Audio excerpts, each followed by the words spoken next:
Everyone, and welcome to Project Invent's virtual demo day, central event for 2023. My name is Rajni Dadral, and I'll be your MC for today. We are going to go ahead and watch a video before we proceed on Project Invent.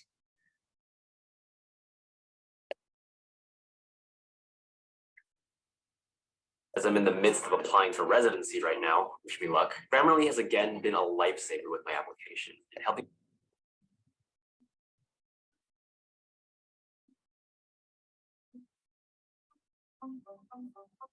Hi, I'm Samhita. My name's Matt. You could just give me 1 second in order to ensure that this is displayed full screen for you. Explain Chavez. My name is Carmelita Lee. Our product for today is for children with autism because they find it extremely hard to identify their emotions and cope with stress. We created the Beta Band, which is essentially a headband. It reads your beta waves, which fall in between a certain low and high beta wave. And if you're outside that range, then your brain is not acting as a normal brain. Project Invent has definitely impacted my sense of teamwork. I can collaborate a lot more with my peers, have that design thinking into mind. How can we target our users and have the best influence and the greatest impact on their lives? Working and coding and doing all that stuff, it gave me a chance to be familiar so that I'm not as intimidated going into college. And it's actually made me a lot more excited for freshman year of college. We've definitely opened our minds up a lot more, and we've learned how to cope with maybe our product not working and still learning from our mistakes.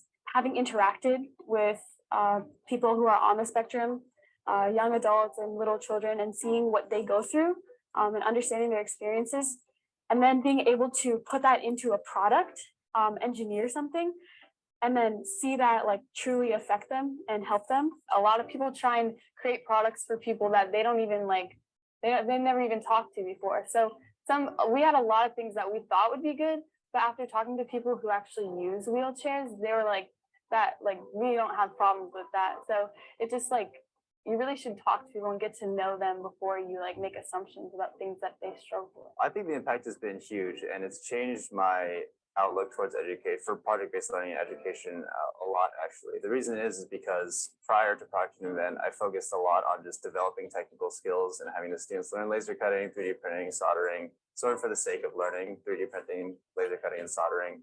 But working with Project Invent and anchoring these technical skills to a real-world problem has really, I think, made the learning experiences more meaningful for the students so that they understand what the application is, and has helped with retention and student involvement. It's been really great. None of these girls came into this project thinking that they were inventors or makers, or that this kind of thing was something they even wanted to do. All of them, I believe, have been radically transformed just by this idea that the world is invented, right, and designed, and that they can participate in designing that world, right? I watched them gain confidence interviewing people, really understanding and delving into design thinking and human-centered design. I watched them struggle through prototyping and then succeed and feel really empowered by that.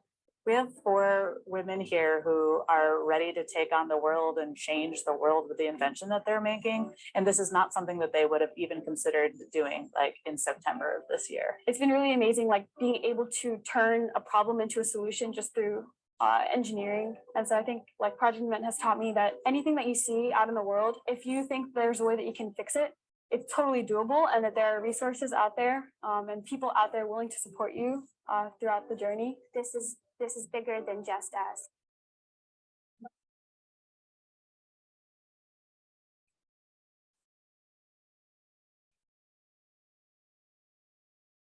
Wow, that was an inspirational watch. So today you will be hearing pitches from teams of talented, innovative high school students from around the country who have created inventions for social good. These students are incredible. Throughout this year, they have built inventions from the ground up with the goal of helping solve problems of the society. These students are building the skills to save the world, and they're doing so with the incredible support network and infrastructure from Project Invent, which empowers young people to innovate all year round, and today is connecting these impressive young people, and the hard work they have done with deeply accomplished investors, executives, and visionaries in the tech industry. A little bit about myself before we get started. I work with Harmony School of Innovation in Katy, Texas. I have been teaching for 5 years. I've taught biology and several AP Science courses, and I currently sponsor a STEM Scholars Club at our school, as well as help out with robotics. I've helped students lead projects in district and regional fairs and also participate in national NASA Tech Rise challenges. My role today is to simply facilitate and keep things moving so you can hear from these amazing students and accomplished panelists. Now, before we meet our judges and hear their pitches, some logistics for today. Today is a two and a half hour event, but do not worry, you can grab a snack and take a break if you need to. When pitches begin, each team of students will present a 5-minute video, followed by a 4-minute Q&A session with our panelists. At the end of the event, judges will deliberate and choose 4 teams to award. While students present, here are a few ways to interact with the teams. Check out the Zoom features. Use reactions to cheer your team on, your different teams on, and the chat to share words of encouragement. Let's test out our chat by wishing all of our teams and students good luck. So y'all can start typing some messages in the chat. All right. And finally, you'll notice a link to donate. Our communication coordinator is going to go ahead and drop that link in the chat for you. Project Invent is a nonprofit organization, and the work that we do year-round to help these kids ideate and incubate inventions for social good, and events like Demo Day connecting those students to industry professionals are all made possible by donors like yourself. Project Invent is able to train teachers, run today's event, and support teams because of the generosity of our community. So please do consider donating. Now, without further ado, we're going to go ahead and meet our panelists. Our first high school panelist is Sindhu Velagupadi, who works with Sequoia Capital. Welcome, Sindhu. In a quick sentence, what are you most excited about seeing from our students today? Hello, everyone. So I'm really excited to see, I think the young generation of this day is doing some amazing, most creative work, which my generation definitely did lack, or at least I did, or people around me did. So I'm really, really excited to see all of the new tech solutions that the team is coming up with. All the best, guys. Thank you so much, Sindhu. Our second high school panelist is Caleb Tennis with Sequoia Capital. Welcome, Caleb. In a quick sentence, what are you most excited about seeing from our students today? I love witnessing creativity and seeing the mix of technology and innovative ideas of things I never would have thought of years ago. Thank you so much, Caleb. Our first middle school panelist is Jeremy McAnally with Sequoia Capital again. Welcome, Jeremy. In a quick sentence, would you please share what you're most excited about seeing from our students today? Yeah, I always love seeing the human-centered design that these guys come up with. They really thought through how to solve a real problem for a real person that they're working with, and the different approaches they come up with. Thank you so much, Jeremy. And lastly, our second middle school panelist is Katie Heap. Welcome, Katie. Hi, In a quick sentence. this is Kathy Heap, and I'm looking forward to your passions and design and how that portrays out from changing people's lives, and how your viewpoints look at that and translate that into solutions. So good luck to everyone. Thank you so much, Ms. Heap. All right, so this event is sponsored by Sequoia Capital. We are so thankful to them for helping make our Demo Day possible and for providing $2,000 of funding for the prizes awarded today. 4 teams will be awarded by the end of today. Now that you have met our panelists, it's time for the main event. Lee, are you going to go ahead and share the room change process? Yes. Yes. So everyone that is joining us today, welcome, welcome. We have the privilege of having middle school and high school with us today. So middle school is going to stay here for their demo day, pitches and Q&A, but high school is going to exit at this time and go to a separate Zoom meeting to do their pitch and Q&A. We will all come back together though in this same webinar for our fabulous keynote speaker and our award process. So at this point in time, high school, you can go ahead and click the link that Alexis Lopez is providing in the chat. If you are here to watch high school, please go ahead and click that link as well. We're going to give high school about 10 minutes to get the Zoom meeting set up. So you can expect a bit of time just transitioning into the waiting room. My name is Nasai. All right. So looking like if you have any, if you have any questions about the transition process, teachers at this point in time, you are more than welcome to come off mute and ask those questions.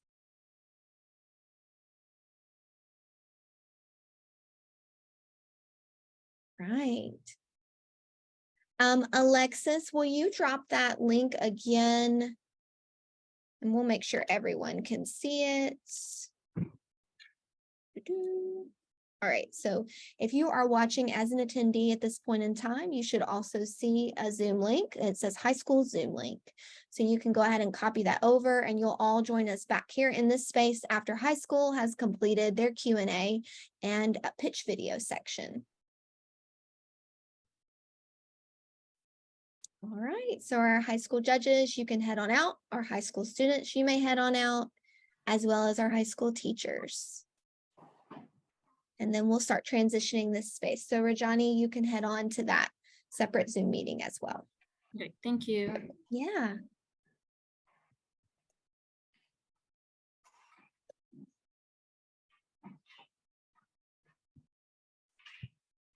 Right, everybody. So we're going to give just a moment for everyone to get that transition. And I will actually be your MC for middle school. My name is Lee Monastery, and I work as project events and volunteer manager. So I get the privilege of doing demo days. So I'll be leading our middle school pitches. And I'll start us up in just a moment.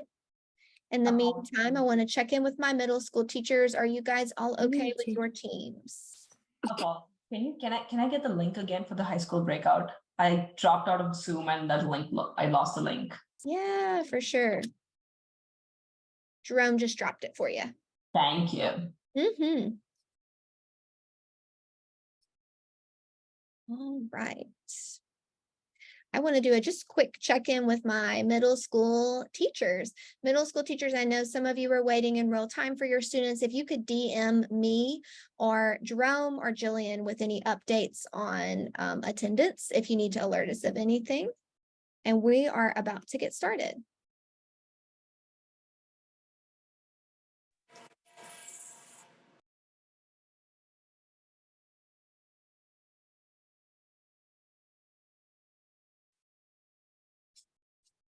All right, middle school, we are so excited to celebrate you all today. So we'll go ahead and I'll provide some instructions before we kick off with our first middle school team. During our Demo Day X competition, we will be playing students' pitch videos, showcasing the products they have been working on all year long. So they have recorded a 5-minute pitch that really captures the problem they were seeking to solve and their prototype. After that 5-minute pitch is over, judges will have a chance to ask 4 minutes of questions. So students, you'll be hearing from Kathy and Jeremy for about a 4-minute period of time. Once that 4 minutes is about to wrap, you'll hear my voice just reminding everyone to stick to time, and we'll transition to the next team. So without further ado, we'll get started.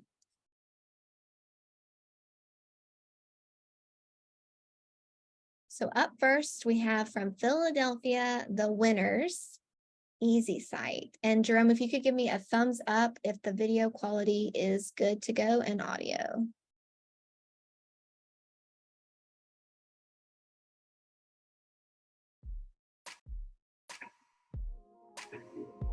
Hi, I'm Brianna. Our team is Team 3. We go to string theory schools. Our teacher is Miss Long, and our partner for Project Invent is Matthew. Matthew is 11 years old and is legally blind. Legally blind is where you have no vision in one eye. Matthew also has no depth perception, which means you can't not see how far or close and how high or low things are. This invention will benefit Matthew because Matthew told us that sometimes he struggles with some things. For example, tripping on the stairs and not being able to see the board at school. These problems are what help us decide on invention because we thought that it would help Matthew not to overthink. My name is Nadia, and some of the things that Matthew mentioned were it is difficult for me to see when I do not have my glasses. I tend to find myself tripping over things a lot throughout the day. It's sometimes hard for me to play left field in baseball because I cannot see how far the ball is. Hi, my name is Adriana, and the invention that we chose to try and create was a light attachment that hooks onto the user's cane to project a light at the ground to make it easier to get around in the dark. We chose this invention because when we were given the opportunity to ask our partner questions, we tried to ask questions that would help gather information to help decide what we should make. One thing our partner had mentioned was that he tends to trip over things a lot, which makes us think if he struggles when he walks around. My name's Eva. In the first place, we decided that we were going to make our invention's instructions pretty straightforward. When trying to complete this successfully, we designed it so that there's basically only two things you have to do. First is to grab your light attachment and add it to your cane. Second is to flip the switch to turn the lights on and off. And this is our original blueprint. So we're gonna try and design it something like this. Hi, I'm Chris, and when we first started tinkering with our microbit and decided what kind of invention we wanted to make, we started off by connecting smaller lights until we realized that they weren't going to be bright enough. After that, we researched bigger and brighter lights that were compatible with the microbit. Some lights that we found were perfect with the brightness and size but weren't able to work with the microbit. So then after doing some more research, we finally found a light that worked on microbit. Once we started using our new light, we realized that it wasn't going to work after all. Another struggle that we seemed to have at first was creating our code. Since our group is new to microbit and we didn't really know how to code, we had to gather some information on how to. After we found some information about the code, it was a little bit easier to understand, but it still took us a few tries to figure it out.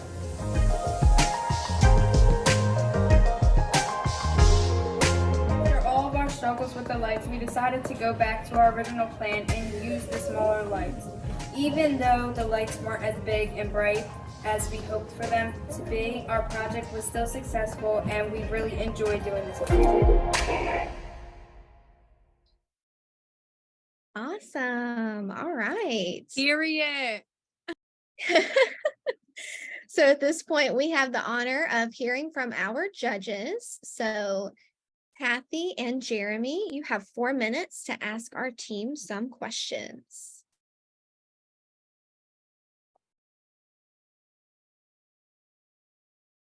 Sure. Can you tell me one piece of feedback that your community partner gave you about your design or the build? What'd you say? I don't know So- why it says my name is Saeed. Like, that's irking me. My name's Ava Miles. I don't know why I keep saying that, but hi guys. How's your day? Good. I just asked if you had any feedback from, excuse me, your community partner about the project. Could you tell me a little bit about that? Oh, well, did we end up speaking to Matthew yet? Yes, in the beginning, we got to ask him some questions about. I mean, like afterwards, Oh, after no, we we didn't. designed it. After, We haven't spoke to Chris yet, but we asked him how he felt about like his biggest problems and like what were the main issues that he like struggled with. We asked him that at the beginning of the project so we could make something that would like actually help him with whatever issue that he had. And he said that like he struggled walking in the dark sometimes. So that's why we decided to make him something that would help him walk in the dark easier. And Go ahead, Chris. another question for you is, I saw the drawings of your design did you actually have a final physical product that, I was surprised that you didn't show that to us. We didn't really have a physical product. We kind of just had our microbit and our light because we didn't have like the time to actually create like a cane that we wanted to. What, let's say that you could create the cane, what material do you all think you would have used to have prototyped that? Well, for the piece that we were going to use to put the microbit in, we were going to 3D print that so that it can stay protected and it won't break. And we were going to also 3D print some of the other pieces. And then like the other stuff was mainly like the lights and stuff, and we could get those via the microbit, and then probably to build like the main cane and like the what's the word, like the holder and stuff, we would probably have just used objects that we could have found in the class, like cardboard or whatever we could find to design it like how it looked. Great. Great, one more question. What were some of the biggest challenges that you found, and did you enjoy working together as a team? So 2 questions. I personally enjoy working with my team a lot. Like, I got close with like all the people in the group that I was working with, and I don't know, it was just like always good surroundings where we was working together. So I did enjoy working on the project, and we did like face issues when we were like on the way, but it wasn't any issues like between us. Like we just, every time we found an issue, we just like tried to work around it, and we did, and that's how we did the project.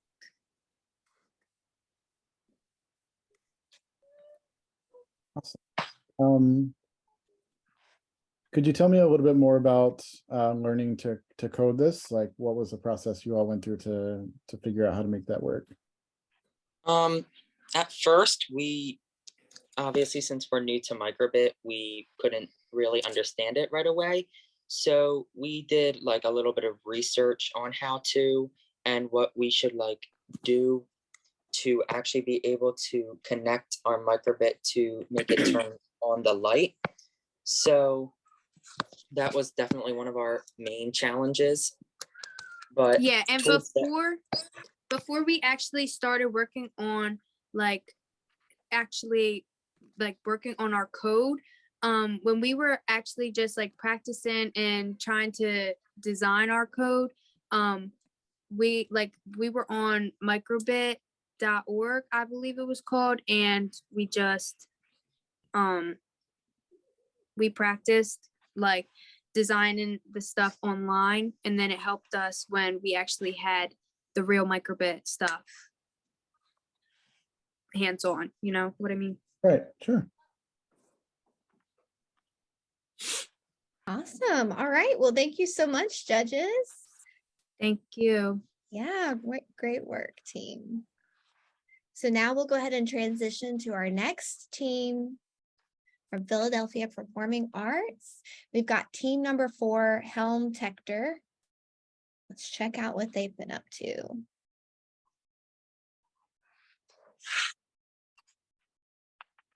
My name is Casey. Hi, my name is Fauna. Hi, my name is Joseph. Hi, my name's Ron. Hi, my name's Michael. Hi, my name is Shakina. Hi, my name is Ben.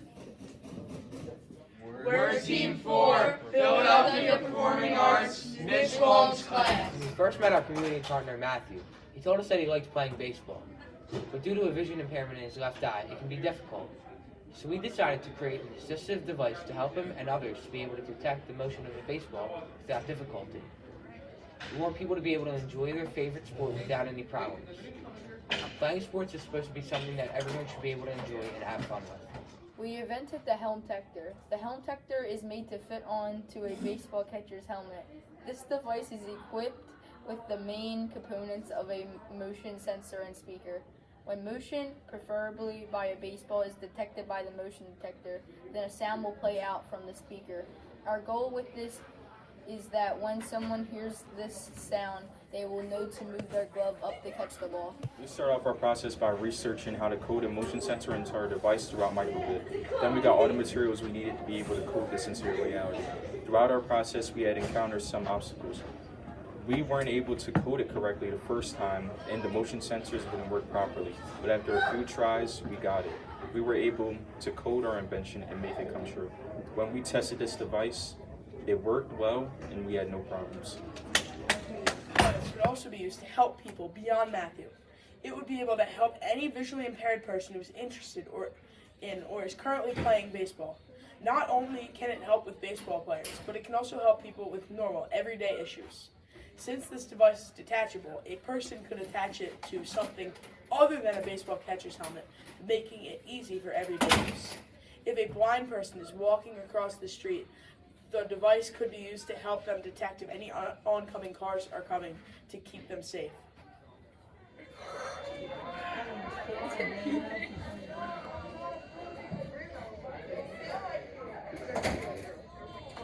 Cranked. Helm Tector, catch it always. Awesome. Thank you, Team Helm Tector. We are excited to have our judges meet with you now. Judges, you have 4 minutes. Awesome. How did you end up attaching it to the catcher's mask? What was the design process there, figuring out how to do that? So we ended up just making a replica catcher's helmet out of cardboard. And because we didn't want to permanently attach it so we could reuse the microbit, we just ended up taping it on for testing. Always a good choice. And Thank you. Did you do any research to see if there were any other comparable products out there? We did, and we couldn't find any that we researched for about a day and a half or 2 days, and we didn't find any products that were anything like ours. Cool. Yeah, I was gonna say, I don't think I've seen something like this. What other sports use cases do you think this might have other than baseball? If you say it could be used for like having catch playing football, not probably for playing actual football because I'm pretty sure that would be a little bit more intensive. But if you want to have a catch with somebody, this would be really Dean Frizzle. helping detect the ball.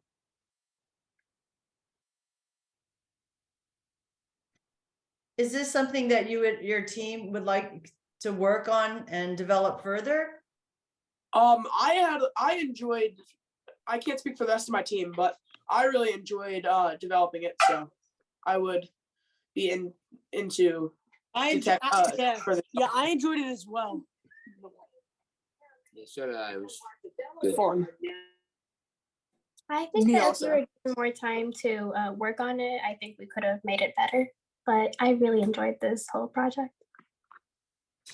What if you guys had like unlimited budget and time to work on it coming up? Like what would be the first thing you'd want to add to it? I would probably upgrade the motion sensor to make it detect over a longer range and to make it a little bit more not sensitive, but a little bit more probably less sensitive so that it would not have not go off randomly, because that was one issue we had a little bit, was that the motion detector would send a signal to the speaker even if nothing was going on, but that didn't happen often.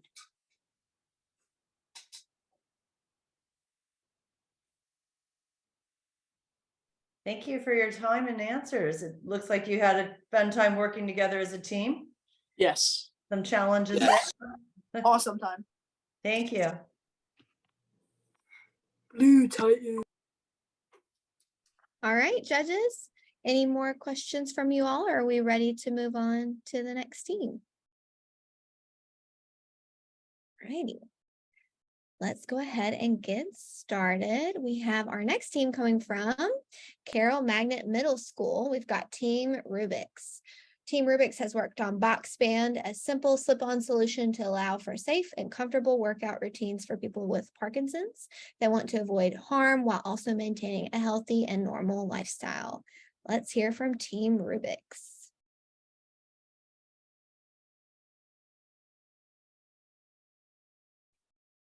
Introducing the Box Band. Hello, we are 7th graders from Raleigh, North Carolina, and we are Team Rubik's.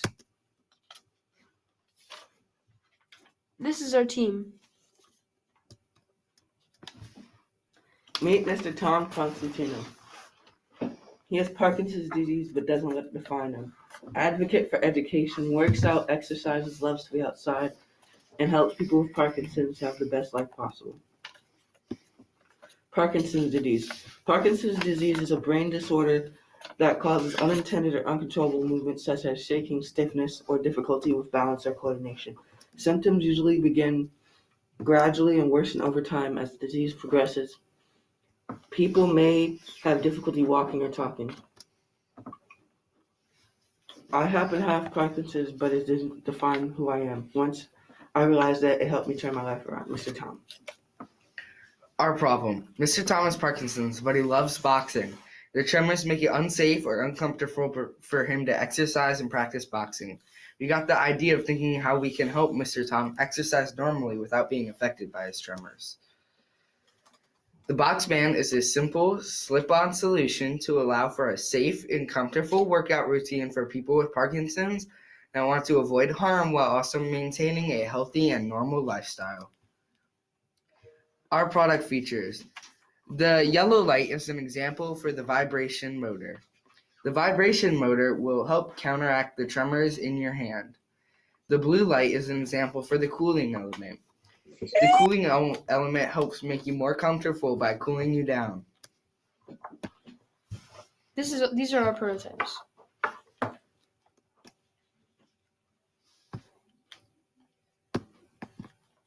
This is our demo video.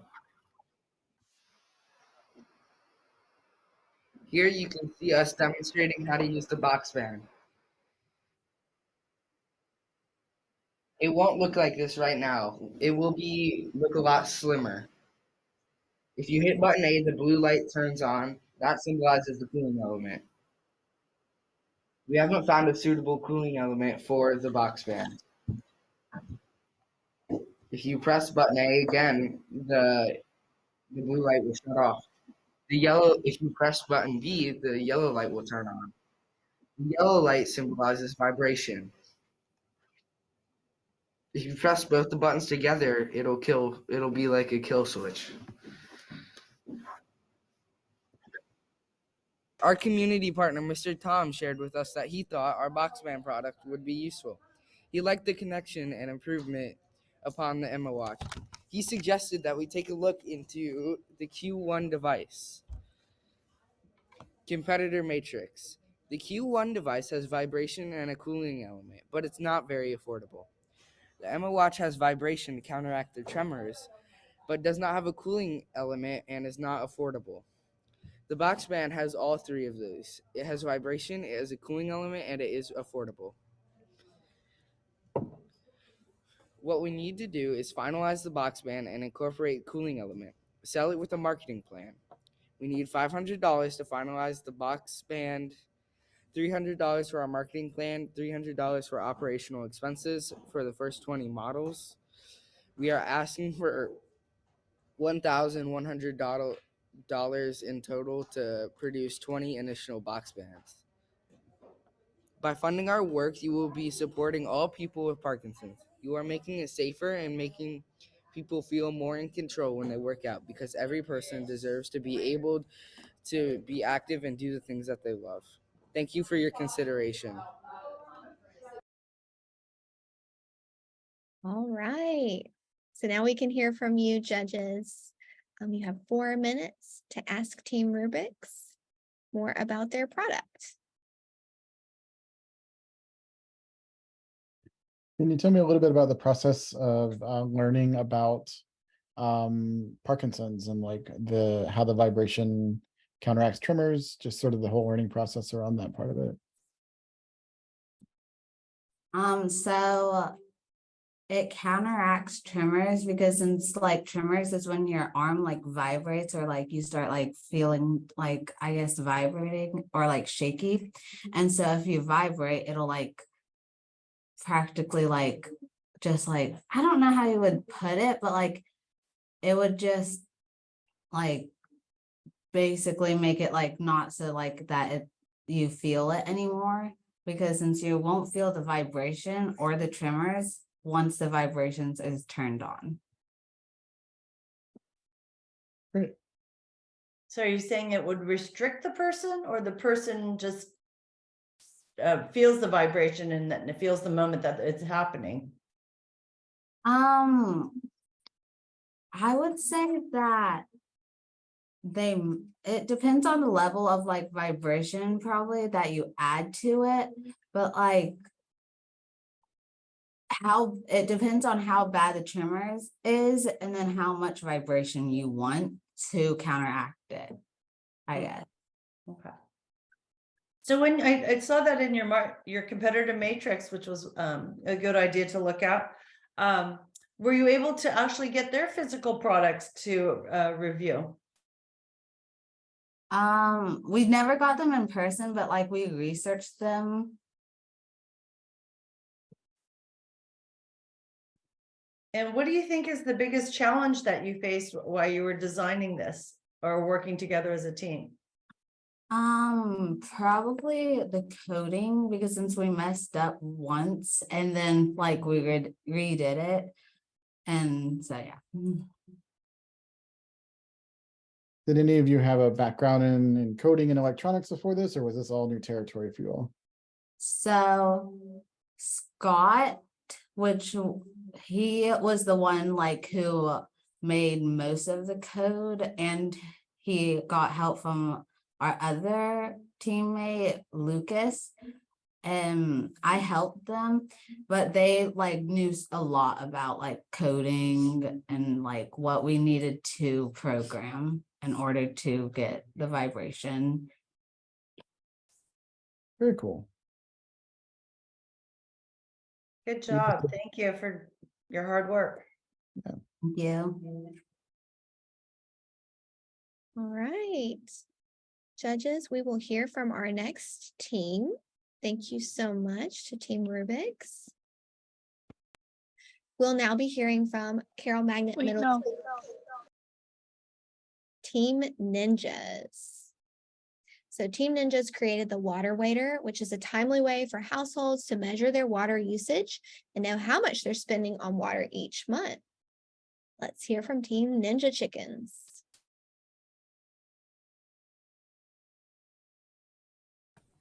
Hi, I'm Liam, My name is Nicholas. and our product is the Water Waiter. Save money, save water. Our team is called Team Ninja Chickens. It's composed of me, Liam, Nicholas, Joshua, Brandon, Corey, and Jared, who doesn't have a picture right now. Meet our community partner. Our community partner is Mr. Simon. Simon is a financial consultant. He helps low-income communities pay for stormwater, and he lives in the Durham/Raleigh area. You know, Durraleigh. We asked Simon about his favorite part of his job.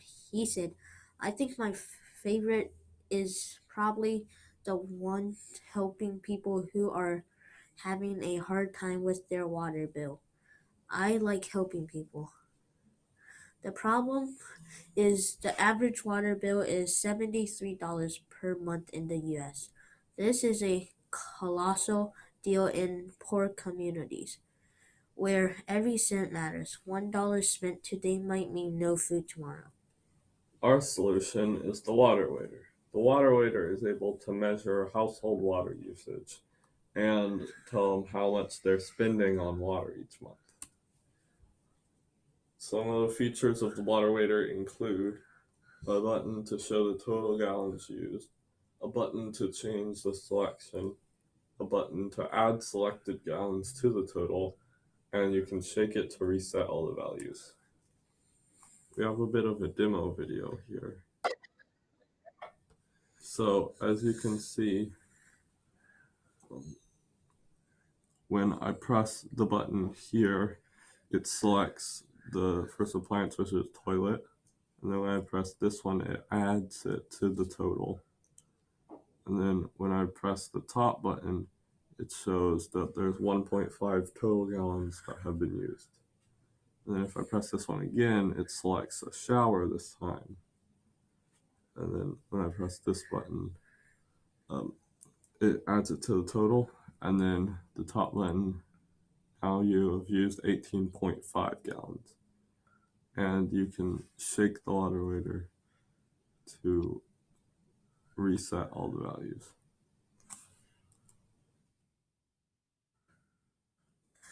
Mr.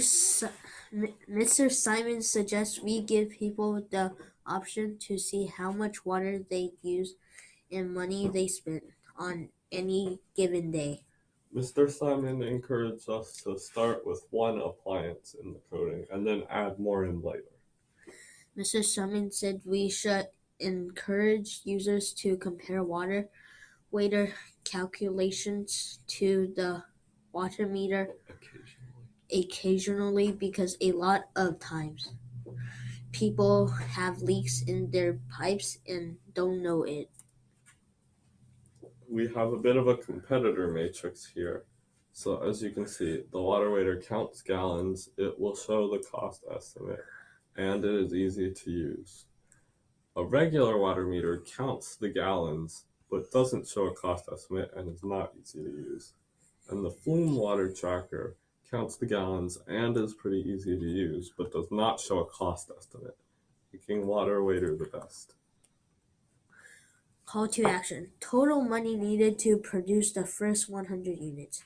2,000 advertising, 3,000 manufacturing and labor. So we'll need about $5,000 to make our dream become a reality. Why should you invest in water?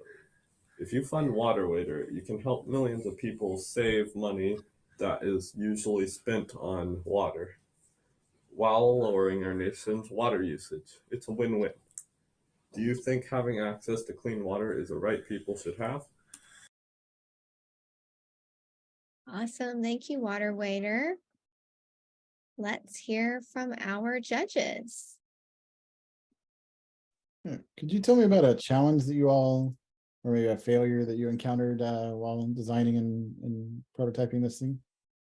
Okay, well, one thing I want to mention before we start is something that's a bit confusing from watching the video alone is our final product is going to have a feature that it counts how much the water you use costs, but our demo didn't have that feature because of the limitations of the microbit. So I just wanted to mention it will be in the final product, but we didn't show it off. I believe one hardship we faced was the code is captures wasted energy. This is our previous design, which okay. So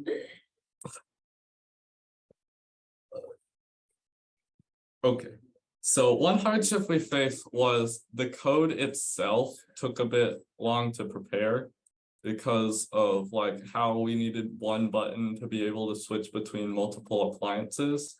So we had to have some variables and stuff to keep track of that. And it was a bit hard to get that just right so that it'd work. Great. It looks like a interesting project that you guys have been working on. Because you're right, everybody uses water and water is getting more and more expensive. How much did it cost to originally design that one? Because you kind of created a model of scaling it up and making 100. Is that because you kind of figured out how much it takes to make one? Yeah, one is probably going to be about, I'd say $20 to $25 to manufacture, more or less. So it shouldn't be too expensive to make one. Okay. And what was the most difficult challenge in making it, having it come together?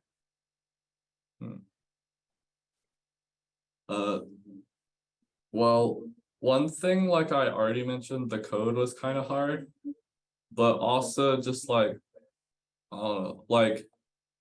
sometimes it's kind of hard to know exactly how many buttons your thing needs, because like sometimes you'll have like 3 and each does a good task, but then you need a 4th task incorporated in. So then you need to tweak it and find how you can integrate more buttons into that. Right, and then probably want to identify which household chores take up the most water usage, right? Yeah. And maybe work with the water department. Yeah. Right, so it looks like it's something that you want to develop further as a team. Is that correct? Yes, we do want to have a bit more time to just research how much water stuff uses and how much that'll cost. Okay. Because the more we can refine that, the better the water waiter gets. Great. Thank you very much. You're welcome. Judge Jeremy, did you have any questions? Oh, I was actually gonna ask, if you had, asking this again, if you had unlimited budget and time, what would be the first thing that you would tackle to improve this beyond what you've done right now? If we had a larger budget? Yeah, if you had unlimited dollars, just blank check, whatever you're. Well, first we would try and get like a better screen for the thing, because the screen that ours had, like the microbit only has like a 5x5 LED screen, which is really small. So we would get like a better screen so we can display a much more info on that. Totally makes sense. Yeah, great job. Thank you.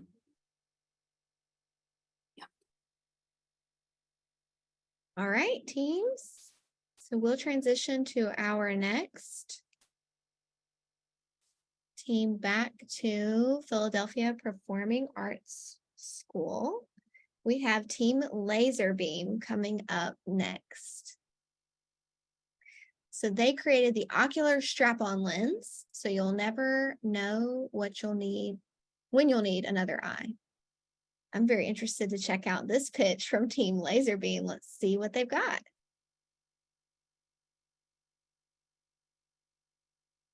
Hello, we are Team Laserbeam. We are from String Theory School at the Performing Arts Charter School. Our teacher is Miss Andrea. The community partner that we are trying to help is Matthew, who is blind in his left eye and struggles with his everyday life because of it. Matthew usually bumps and trips over things a lot in his home and at school, unless he has his glasses or... Can I confirm, Jerome, are you having difficulty hearing that? Yeah, It's a little quiet, but I can just turn up the volume. okay. Great, I've got my volume maxed. Judges, were you able to hear the team? It is low, but I can hear it. I just had to, I had to turn my volume to max basically as well. Okay, I'll start it just a couple minutes or a couple seconds back and press play. We are trying to help is Matthew, who is blind in his left eye and struggles with his everyday life because of it. Matthew usually bumps and trips over things a lot in his home and at school, unless he has his glasses or cane. He struggles with depth perception since he can only see out of his right eye, and in an interview with Matthew, he says that, "I bump into things a lot, I stub my toe into things a lot, and sometimes it's hard." So in order to remedy this disability, we decided to create an invention that will help with his depth perception. Our invention is called the OSL, the Ocular Strap-on Lens. You'll never know when you'll need another eye. The OSL will measure the distance of an object from the lens to a certain object. The invention will also tell the speed of the object that is moving. However, our original invention required a laser head sensor, but it was extremely difficult to create an invention that can measure distance using it, so we decided to change our invention to an ultrasonic sensor. The OSL will use an ultrasonic sensor to measure the distance. First, the ultrasonic sensor will send an ultrasonic signal which will hit an object, and it will reflect back. The microbit will calculate the time for the ultrasonic to bounce back, and then it will precisely estimate the distance of an object. After the microbit calculates the distance, the microbit will flash the data on the screen. We struggled with the code and building of our invention. We did not have the right materials for our invention, and our microbit wasn't responding to the code. In general, the OSL prototype did not work for unknown reasons that were out of our control. It benefits Matthew because it can help him with his struggles to see where he is going or what he is doing. Say if he is playing baseball and the ball is coming from the left, he won't be able to see the ball coming in. He will be able to see the ball. He will be able to see the ball and how far it is from him. This invention will help the world with people who are visually impaired. It will help them with measuring and calculating distance in centimeters. We want it for visually impaired people to see objects that may be getting too close to them, and be able to see how far something is if the depth perception is not serving them well. The materials we used were an ultrasonic sensor to calculate distance in centimeters, and female and male alligator clips, as well as the microbit, breadboard, and a code to make it all function. Of course, it did not function in the end. We suspect that something is wrong with our microbit, as our code was completely the same as other inventors, and our sensor was the correct model. Overall, this was a great learning experience, and it's unfortunate that we couldn't help Matthew and other disabled citizens.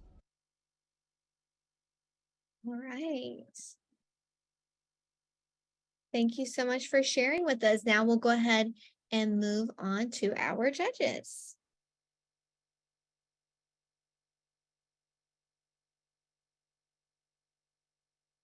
It's always annoying when the code just doesn't cooperate. I know that feeling well, unfortunately. Could you tell me a little bit about, like, let's say it did work perfectly and you guys were able to build a beautiful prototype. What would be the user experience for someone who would be using this device? So what would the person be seeing and experiencing as they're using it?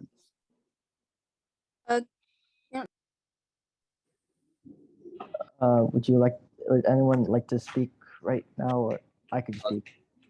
So basically, they would just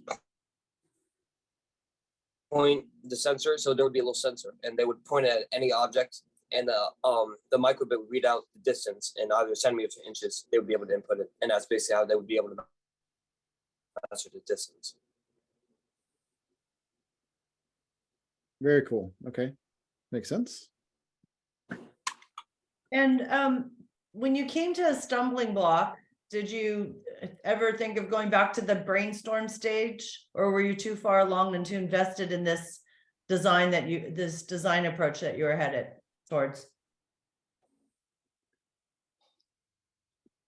We were like really knee deep into coding and trying to build the invention, so we couldn't just really go back to square one and try to rethink our idea. What was one thing that you all tried to get it to work? So you realized there's a huge problem. What were some of the things you tried to get it to fix or function or start cooperating? Well, we actually acquired the help of a high schooler, really genius coder, to help us with our code and how to fix our code and everything. But even he couldn't really help us since it was really difficult.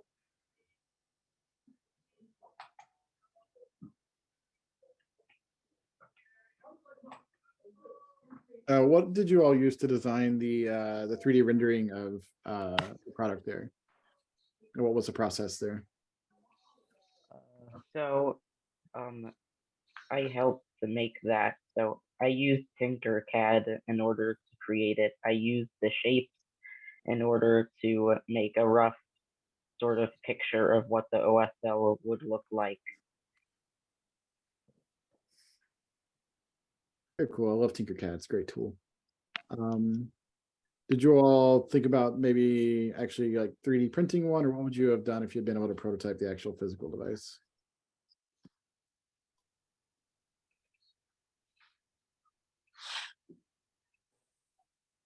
we would have just stored it in a little plastic box to, keep the wires and everything protected, and basically just have the like an iPhone, just have the screen read out the distance. Awesome. Okay. What was the most interesting thing about this experience and working together as your project invention team? Well, we all had like a really fun time trying to build everything, trying to blueprint everything, trying to code. It was like really fun, even though we couldn't really finish it in the end. But yeah, I say we all had fun. So it sounds like you all. Sorry about that. It's okay, Kathy. I think it was another mic getting turned on. You're good. I was just saying that it sounds like that you all inspired one another. And what was the most inspirational for you? Just trying to help our community partner and possibly like many other people that struggle with the same thing as he does. Thank you. All right, we'll go ahead and move to our next team. Thank you so much, Laserbeam. Awesome job. Love the strong team turnout too.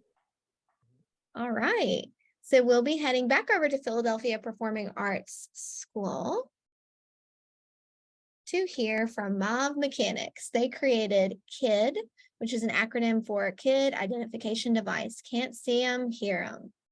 All right, let's see what they've been up to. Hello, we are the Mauve Mechanics. We're from Philadelphia, Pennsylvania. We attend Philadelphia Performing Arts Charter School, and our mentor is Miss Long. Our goal is to be able to assist our teacher, Ms. Magnata, and others who have acute multifocal placoid pigment epitheliopathy, otherwise known as AMPPE. In other words, Mr. Magnata has scarring on his optic nerve as a result of inflammation. 60% of people who experience this inflammation on the optic nerve usually get their sight back once the swelling goes down. However, for the other 40%, the scarring is permanent. Two main problems that Mr. Magnata said that he has are that he gets people mixed up with each other and has trouble seeing what students are doing in the back of class. So we created KID, which stands for Kid Identification Device. Mr. Magnata actually named it himself, and this invention was created with the intention to help Mr. Magnata identify his students' faces. Each face that is scanned can be added to the device and has a specific tune that will play when the person's face is recognized. If a person's face is scanned and the device doesn't recognize the person's face from the data stored on the device, a low-pitched long tune will play. Here's how we made it. When creating the model, we wanted our device to attach to the wearer's glasses, but when we created the first model, we realized that it was going to be difficult to make the device small, so we couldn't fit it on a pair of glasses. But Mr. Magnata wears a lot of baseball heads, so we instead put it on that. Now that we knew how we wanted our device to look, we needed to figure out how we were going to actually make it work. We used HuskyLens original code, which is a microbit extension. To make this code work for the invention that we had in mind, we changed it so that there would be a unique tune played if a person's face was identified. We did this because we wanted to implement the fact that Mr. Magnata can't read off screens that well. Now that we have the code, we put it all together. One of the main problems that we struggled with was making the camera recognize multiple faces and so that they would be recognized separately. We were able to find the proper code for this issue. We made everyone's faces unique in the code and were even able to add the names associated with the faces. Then we had to figure out how to power KID without the camera being plugged into the computer. We knew that one battery pack wouldn't be enough to power the device, so we cut open the wires to 2 battery packs, then connected their positive and negative wires together. Then we cut open the USB cord and connected those positive and negative wires together as well. With that, the device was able to be powered without being connected to the computer. This is a short demonstration of KID with Mr. Magnata. Oh, it looks so cool! I look at Ava, but like put the camera at it. It just beeped. Yeah. Yeah, it's recognizing her face. Did you hear a beep? Yeah. It works! It's a red X. Yes! Yeah, and I have so cool. If we were given the proper resources to further expand our invention, we would like the camera to recognize more people's faces and even objects as well. We would like to give a big thank you to our community partner, Michael Magnotta. His consistent feedback and his insight helped us to make sure that his invention would truly make a difference in his and many others' lives. Our teacher, fellow mentor, Miss Long, for supporting us and providing us with the resources to complete this project. Jason Sue, Blaine Barker, Sonal Starr, Simon Morris, Lev Kahuzny, and everyone else who gave us feedback and helped us along the way. And thank you Project Invent for giving us the opportunity to explore a new field in STEM.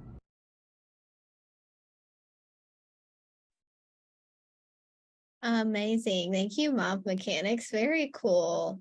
All right, let's hear from our judges. I'm sure they've got lots of questions they'd like to add too. Well, yeah, that's super impressive. Very cool stuff.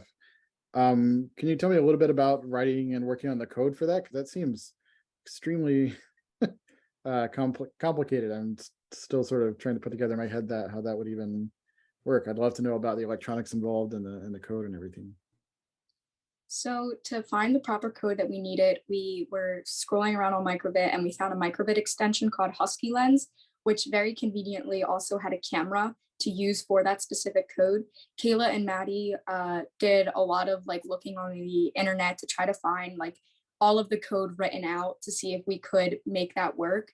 And once we had that code, we connected the camera with the iOS extension and the iOS extension and the Microbit. And then we just changed the code a little bit to accommodate for Mr. Magnotta because he can't see what's on the screen.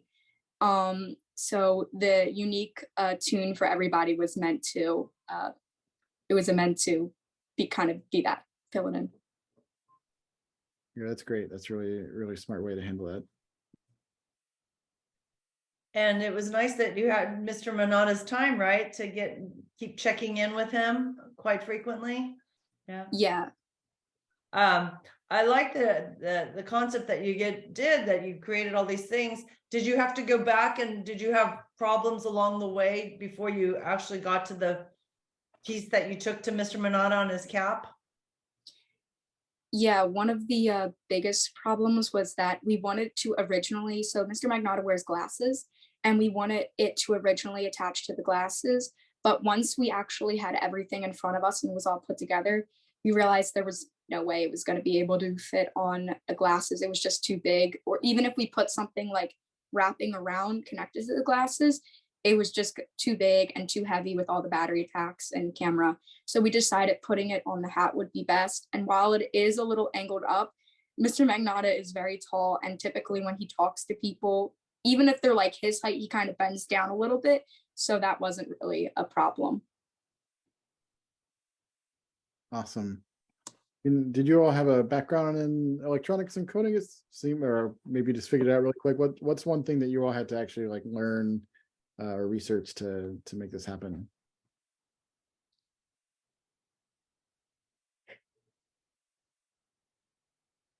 I think, oh, never mind. I thought Bella was going to say something. So we haven't, for a lot of us, this is our first time ever coding. I know for anybody, I think Bella, yeah, we did a little coding thing in 5th grade, and that was the only thing we had ever really done. And it was mostly just Kayla, Maddie, and we have another member, Kaya Azuri. All three of them did a lot of the research for the code. And then from there, it was just all of us messing around. We all had our own computers and we were all just putting in anything to see if it would like get the outcome that we wanted. Ava did a lot of research on the speakers and everything like that. Was it expensive to make? I don't think it was. I think everything that we bought ended up being under $100, under $50. I don't know that for sure. Miss Long was really in charge of all of that, so she would know, but I know it wasn't that expensive. We did a lot of it. Yeah. Just a lot of hard work, huh? Yeah, we had a lot of help from a couple high schoolers who we were having trouble with the battery packs connecting, and they kind of steered us in the correct direction to how to make it work, and they were a huge help to get it. Our biggest problem was we couldn't power the camera without it being plugged in to the computer, and we didn't know how to power it without it being plugged into the computer. The Microbit was fine, but with the help of 2 high schoolers, they assisted us with connecting 2 battery packs together and connecting those 2 battery packs to an to a USB cord that was able to plug into the camera, so we were able to power it. Well done. Nice, very cool. Thank you.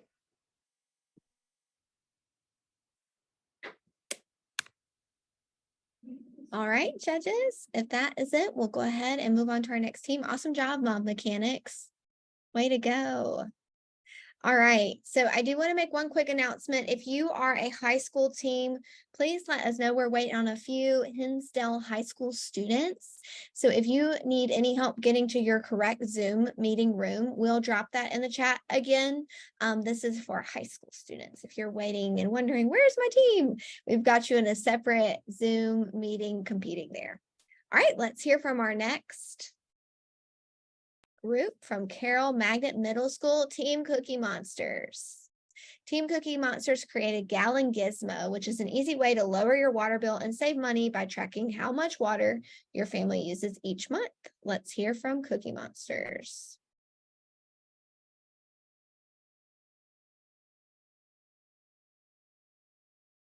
Meet the Cookie Monsters. My name is Zoe. My name's Diella. My name's Angeline. My name is Annie. My name is Aishalyn. My name is Brisa. And we're 7th graders from Raleigh, North Carolina. Introducing the Gallon Gizmo. The Gallon Gizmo is a gallon tracker which calculates how much water you used each month. I enjoy helping people pay their water bills and saving water. This is a quote that Mr. Simon said. Mr. Simon is a financial consultant. He helps cities or counties figure out how to pay for stormwater. This is what gave us the idea to help people pay for their house water.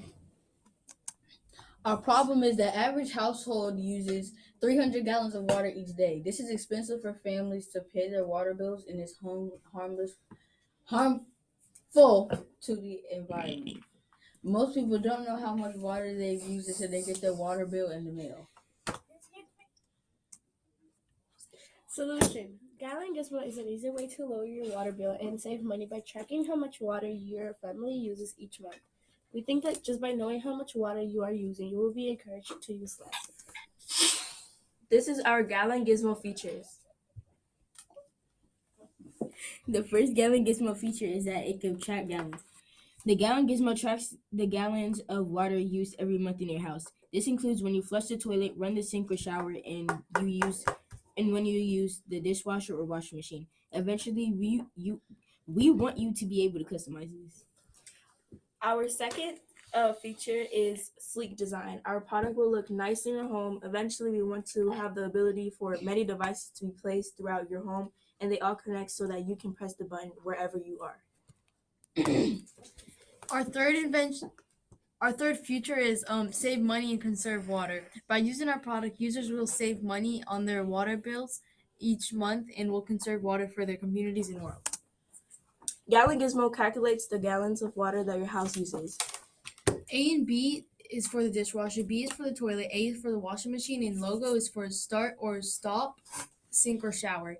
Hold the logo and when you hold the logo, it resets at the start of a new month. When you shake it, it shows the gallons used currently in that month. In our final product, we won't call these buttons A, B, and logo. This is our demo video. We're going to show you how to use our current product. So and here it shows because it's a new month, so like it reset it. And then when you want to use the washing machine, you click button A. When you want to use the toilet, you click button B. And for the dishwasher, you click button A and B. And then when you shake it, it shows you the total of gallons you've used. And if you press on it like a long press, so it can reset. And then That was our demo video. Okay, so this is user feedback. Mr. Warren gave us some advice about our idea.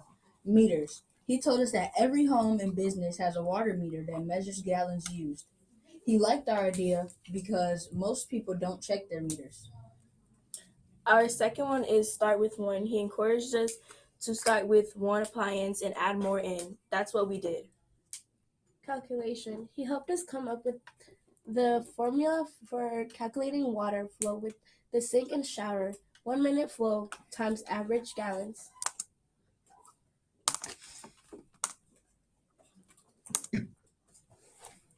Our next steps is $20 for making our final product and building it in tech, $100 for 5.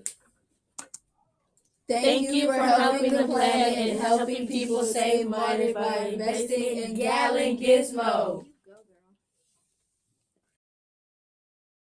Nice job, Cookie Monsters. We will now hear questions about the Gallon Gizmo from Judge Jeremy and Judge Kathy. Hello.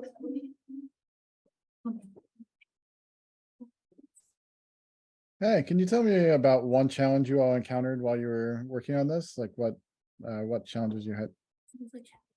The money. Calculating the money. Calculating the money. What was challenging about that? We had to figure out how much money it was. Or we needed. Cool. Can you guys tell me a little bit about the process of learning to code this? Did you all have a background? Did you learn to do it for this?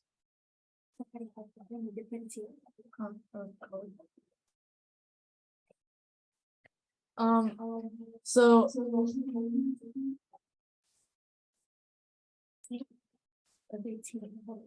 oh yeah, it was another team that helped because we struggled a little bit with the start and stop code. So like another team helped us out with that one. Yeah. Okay, and what did you find that was the biggest challenge that you had in working on this project? And second question too is, does the display actually show up and count like the actual number of gallons, or do you have to plug it into something to see the total gallon count?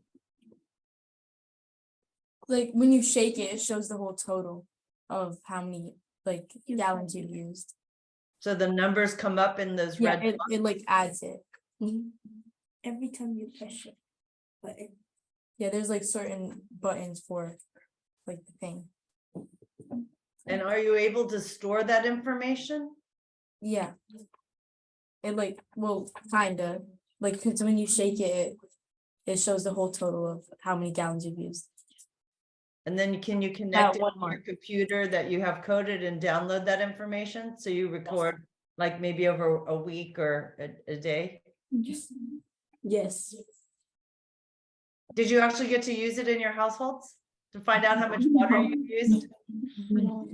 No? If you all had more time and money to work on this, what would your ideal user experience be? Like if you could build it exactly how you wanted it, like how would it turn out?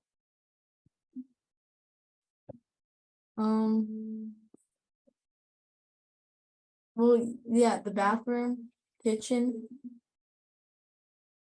Yeah. basically used for the showers, used for the sinks.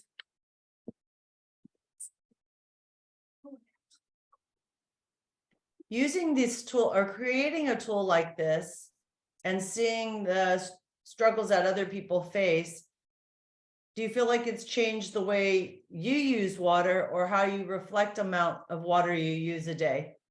Yes. Yes. Are you sharing that message with your other classmates at school? Yes. Thank you for your design work. And who did the presentation and graphics on the design? Thought that was quite nice. It was all of us. It was, our idea and stuff. We had a template, we used something.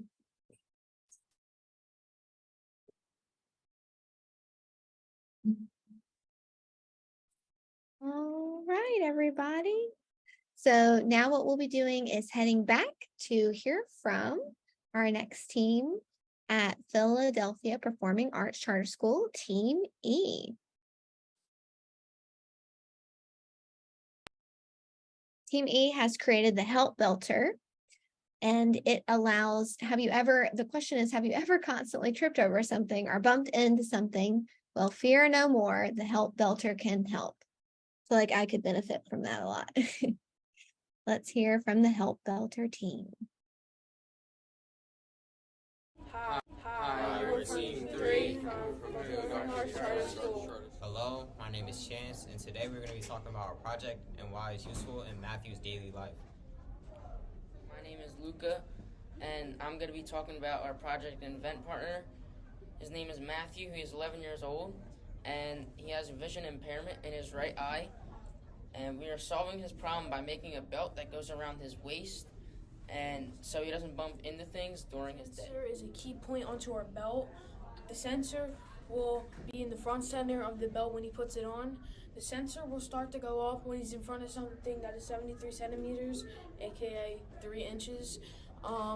And the belt will be adjustable for anybody. Some of the obstacles that we faced were coding problems at the start. Some of the coding problems were the sensor wasn't going off. Also, trying to make the sensor go off without The name of our invention is the helper belter. So if you need extra help, this belt can help. The first quote that Matthew said is, "I bump into things almost every day." The second quote that Matthew said is, "I read and write in Braille." The last quote that Matthew said is, "I can't always see the ball, and I sometimes struggle when I That we are going to stop these problems for Matthew is by him using our belt to help him in his daily life. Now he doesn't have any problems, and he could live a everyday normal life. That this invention can impact other partial impairment people in the world is by using it in their daily life. Also, so they can live a normal life like everyone else. The main feature that we added to our invention is the adjustable belt. The adjustable belt makes the belt fit anyone from different ages to different heights. One of the other features that we added to our invention is the holder for your phone. So if your hands are full, you can put your phone into The couple steps that we took to get to now is first getting the idea from the other two ideas we had at the beginning was putting the sensor at the shoe or putting a sensor on his head like a headband. But we thought of just putting it in the middle of the two and making it a belt. Second, we made blueprints so we can think of some ideas to put on our belt. Some of our ideas we had were a charging packet, headphones, and etc. The third step that we took to get to now is making a prototype of the belt with a sensor in the front center. After looking at the belt, it looked better with no add-on things because it would have been too heavy for a belt. Lastly is where we are now, and that is almost done building our actual build of the belt in Tinkercad. Thank you for listening to our video, and I hope you like our invention. Awesome. Thank you so much, team. I'd love to hear from our judges. We have 4 minutes for Q&A. I'm interested in how you arrived at the distance for the sensor to trip. How did you select that distance?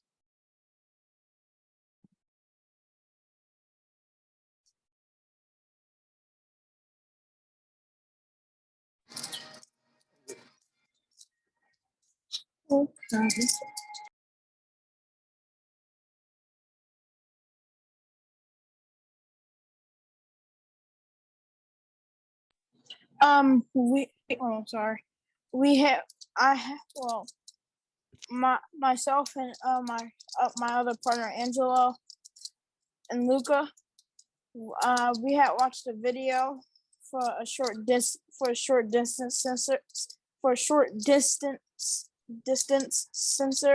So it wouldn't have a wide range, so it wouldn't beep every time. So like only when you get near certain objects, it'll beep for him.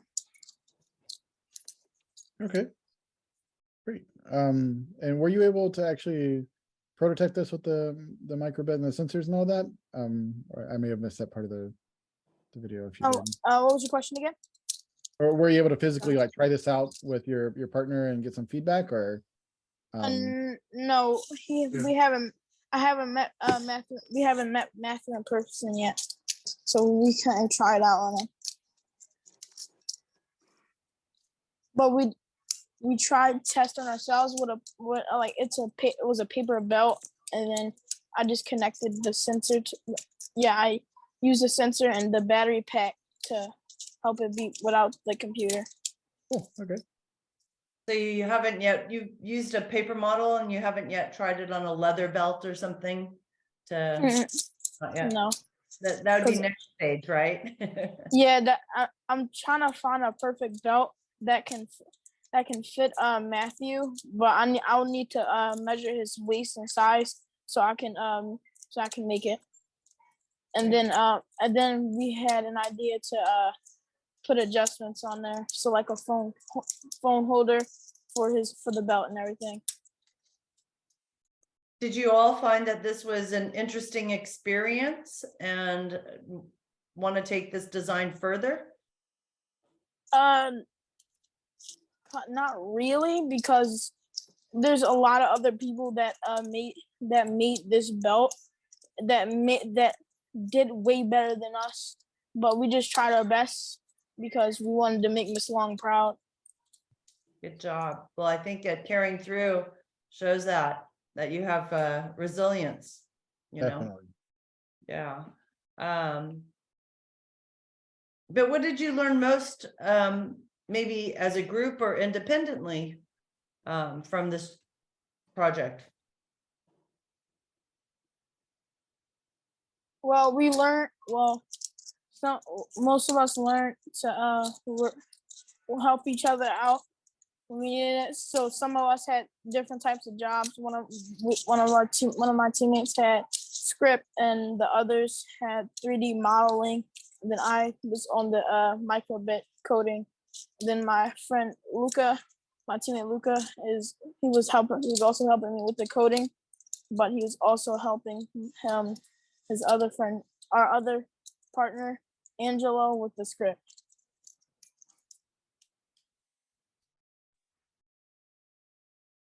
All right, is that it from our judges?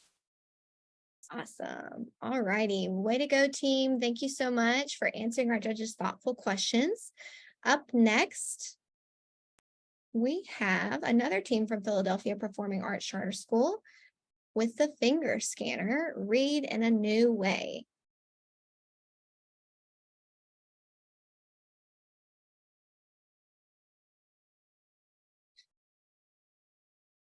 Hi, we are the South Philly Inventors, and we attend Philadelphia Performing Arts Charter School. Our teacher is Miss Long. Our community partner is Michael Magnotta. Magnotta is a social studies teacher at our school who suffers from vision impairment, causes him to struggle to see at a certain distance. When Mr. Magnotta was in 8th grade, he got tested and later found out he had a rare eye disease. Judges, are you able to hear the pitch? Yeah, I just had to turn up volume again, kind of like last Okay. time. Just double checking. Mine is up to max, but just want to make sure.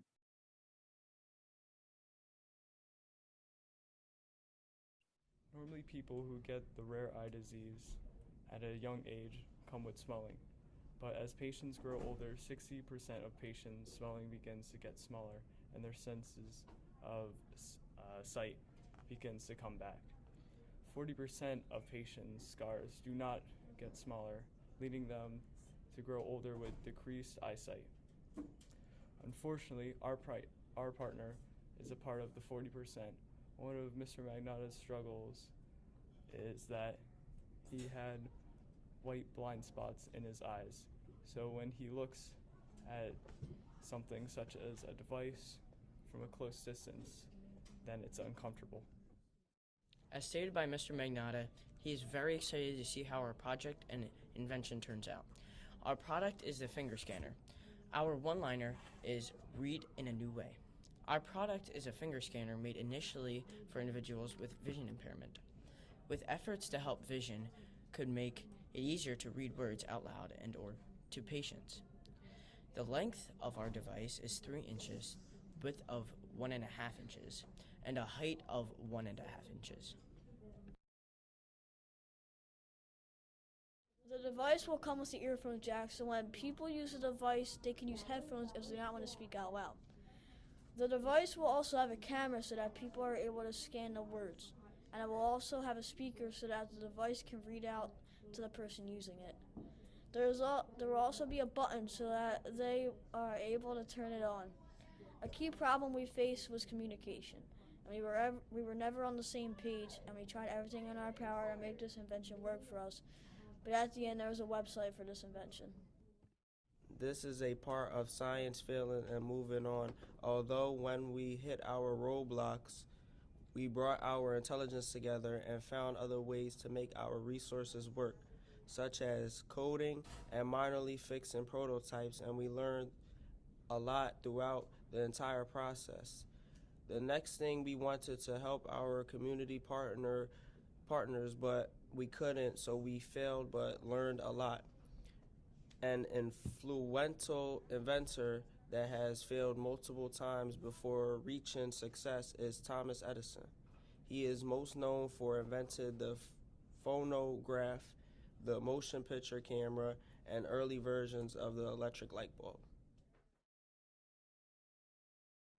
On the App Store for iPhone, we found Speechify, an app that will read out loud for you. Despite our best and continued efforts, we weren't able to complete our invention. We lacked the necessary knowledge and abilities for this invention.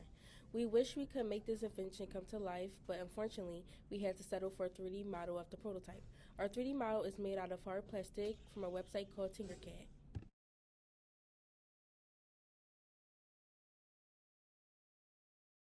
All right.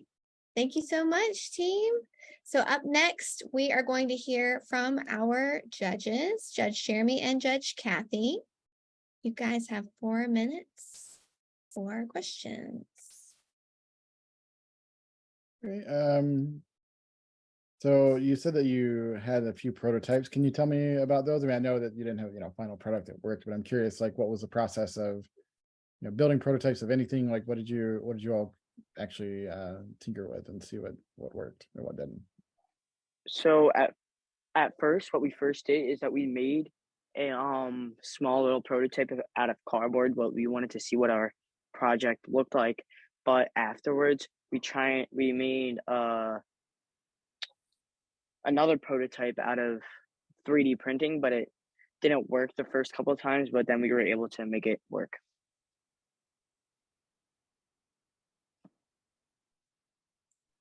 So what was the biggest thing that you learned through this process of developing or working together as a team? I guess like just trying to just like work together and just like learning how to work well with each other and like trying not to, like fight with one another about some stupid thing and just trying to work well with each other. That's sometimes what it takes, breaking through those stages, right? And learning that aspect. So what are you curious about now to take this project further?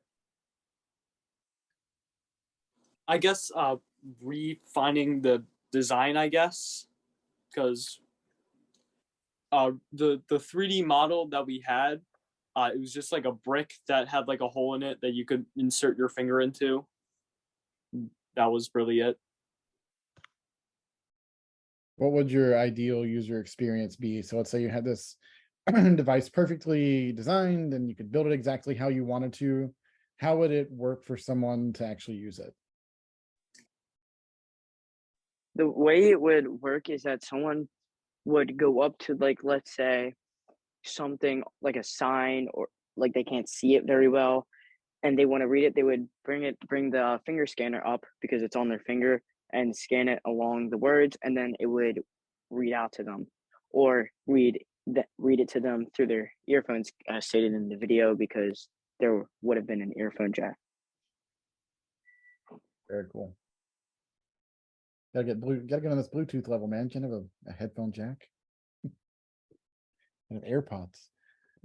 Cool. Okay. What is one thing that you learned on like a technical level while working on this? So it's 3D printing or electronics. Like, can you talk me through one thing that you all learned that's sort of a STEM topic?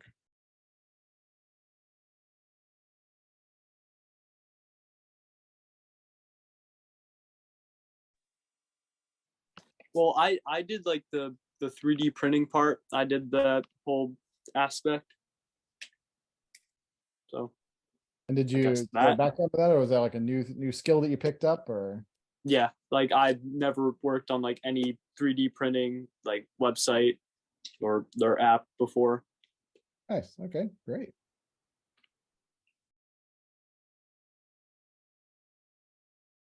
All right. Judges, any final questions? Good job. All right, way to go, team. Okay, so I have a little bit of a change of plans for my middle school judges. So we have 2 high school teams that have some specific time allotments in their schedule that will be pitching for us right now. So I'm going to actually bring up 2 high school teams that we're going to give the opportunity to pitch in this session. So if you are a high school judge, please stand by as we get those high school teams up. Middle school, you have 1 more team to judge after we listen to these 2 high school teams. I appreciate your flexibility with us. So up first, we have Team Nico's people from Hinsdale High School.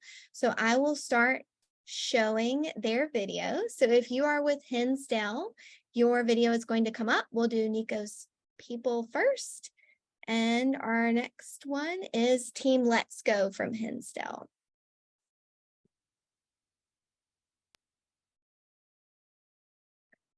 All right, so Nico's people created Buzz. Buzz is an innovative ankle attachment that utilizes vibrations to keep users alert and awake.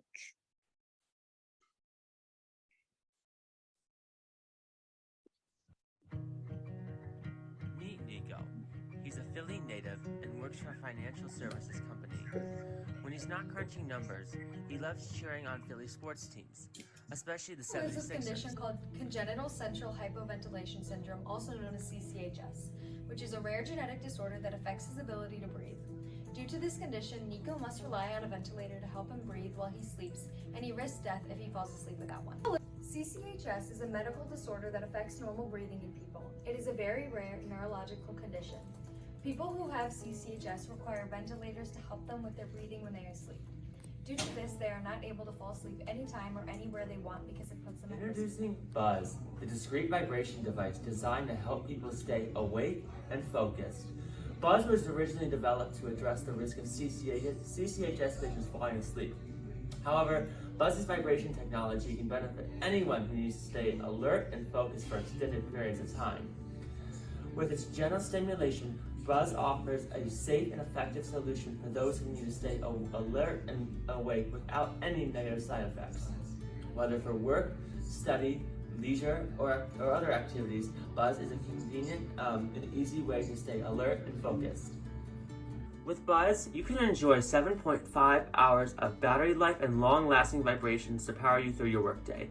With an adjustable vibration knob, you will have 10,000 customizable vibration intensities at your fingertips, reaching up to 90 Hz in compliance with safety recommendations from scientists. Our user tests have shown that 90 Hz is perfect for staying awake. You'll always know if Buzz is on or off with the green indicator switch. Designed to be adjustable, Buzz comes with a customizable strap that fits perfectly on your leg. With a 12-inch strap length, you will have plenty of adjustability to ensure maximum comfort. Most importantly, our user feedback asked for adjustability, and we delivered, as our strap length allows Buzz to fit anyone to their comfort and needs. Our target market is people who have trouble staying awake, people with jobs that have long hours like truck drivers, shift workers, or jobs that require intense focus, like college students that could be up all night studying. We will use social media to help promote our product by having a clean, professional-looking website or social media platform that will help drive sales. We will get in contact with higher-up influencers that are in the niche of either health benefits or people that have diseases. We will have discounts going, like buy one, get one 25% off, to help spread awareness and get our product more people to leave reviews to grow customer credibility. The video that we are making will be easy and straightforward on how our product works and how easy it is to use every day. Our product price is $127 and our material cost is $56. And in the future, we are working towards reducing the price of the material cost but compared to our competitors, $127 is a competitive price because there is not a product like ours on the market, so our price reflects its unique product. Our next steps for Buzz would be to push accessibility past its typical use, as we currently adhere to NICO and people that suffer with CCHS. Further developments, such as modifications, can be produced to increase the level of comfortability. Additionally, an online app can be developed to increase accessibility and create a further possible adjustments to things like the vibration rate, speed, intensity, and other things that can be changed and customized. And lastly, the spreading of this product would be beyond its use, and it can broaden the spectrum of usage, ranging to be as used as possible for the alarms for heavy sleepers or truck drivers. For the competitor matrix, it's clear that Buzz is a superior product in terms of quality, features, and customer reviews. While AlertMe Lifesaver Alert is less expensive, it has a low quality build and many customer complaints. Doe's Alert Motion Detector has some advanced technology, but is also much more expensive than Buzz and has fewer positive reviews. The RVS Vibration Cushion has a warranty and a guarantee, but users have reported discomfort and durability issues. Overall, Buzz offers a better combination of quality, features, and value for its price point. What about caffeine, you may ask? While caffeine may provide a short-term energy boost, it can have negative consequences on long-term health, such as disrupted sleep patterns, increased anxiety, restlessness, and addiction. Buzz, on the other hand, offers a safe and effective way to stay awake without any negative side effects of caffeine.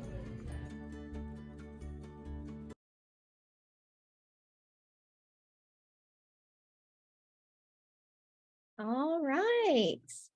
Thank you so much from NICO's people. Judges, high school judges, you are up next to ask 4 minutes of Q&A for our team NICO's people. Hello, so I'll go first. What made you guys decide to go with a leg bracelet or anklet? So we tried out a chest strap first, actually. But we found that anywhere on the chest, really the upper body, especially like on the bone, the vibration was really uncomfortable.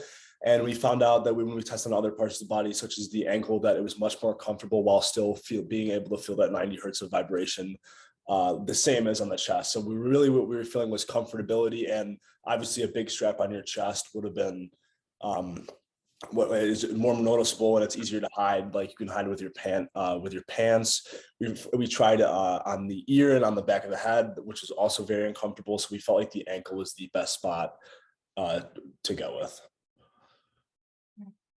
You said 90 hertz. Was that based on trial and error, or how did you come up with that? Trial and error, and we tested out. I think in the video he mentioned it was like a scientific. There was like a science limit that doctors had recommended. So when we found it up, when we searched it up at the recommended hertz, the recommended frequency, we saw 90 hertz. We tested it, and we felt like that was perfect from trial and error. So yes, a lot of trial and error was done. What was your biggest challenge while you were implementing this project? I feel like our biggest challenge was figuring out comfortability, and as well as where price meets function, because there's a lot of other products on the market that have a lower price, but they have not the best reviews because they're bad build quality or they don't work as well. And then we found products on the higher end that people just weren't purchasing because of the price. And so we felt like we really struggled with like where price meets quality and where the vibration can function the best at. I think that was the hardest part of it. What feedback did you get from Nico on that? Nico didn't like the chest strap. He wanted it to be as comfortable as possible. So when we talked to him about that, I believe that's when we switched it to the ankle. And he seemed better with that idea. Yeah, he definitely did. Got it. What was your during the entire process? What was your biggest learning? Our biggest what? Learning. Like what did you pick? What skill set would your team have picked up? So we picked up. Not all of us, but we really had to work together. We had to code. So it vibrates for 5 seconds on and off. So we had to code that. But besides that, all we really had to do was figure out the cost of labor, and really competing with other products in the market like that help you stay awake was definitely the hardest part. And we felt like we had, the perfect balance of like what the other products in the market were lacking, and we felt like we came in and beat those products. Would you, in aligning the product kind of in a market, would you look at it more as a medical device, or try and keep it out of that realm? Definitely try to keep it out of that realm too, because it's more complicated there. But we think we can market it as a general wellness product, or again, competing with those products that you see on Amazon and other retail stores that help drivers stay awake, which seem to be very popular. So it seems like we can step into that kind of marketing there. Awesome. Thank you. Yep. Thank you. All right. Thank you, judges. Okay, we've got one more high school team. We will be hearing from another Hinsdale team. Let me share my screen for you all. This is Team Let's Go. They have created a product called Fly with Ease.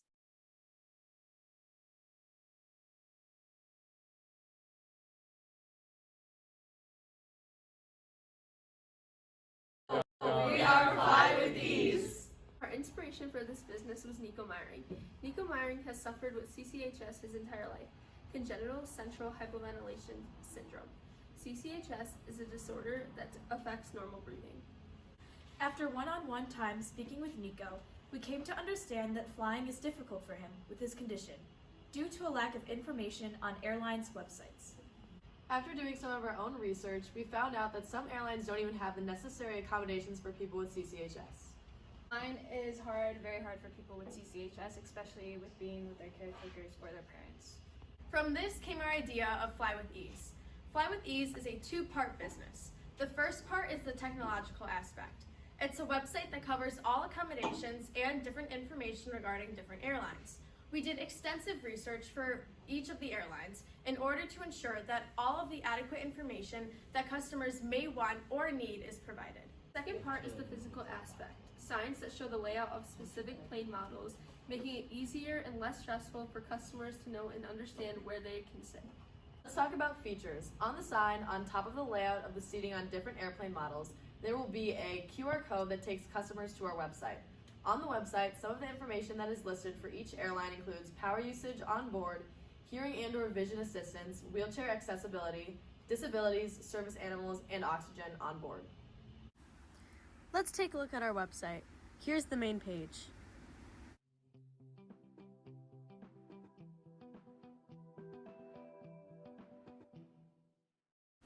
Here's the page that customers can go to choose the airline that they want to look at.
This is the About Us page.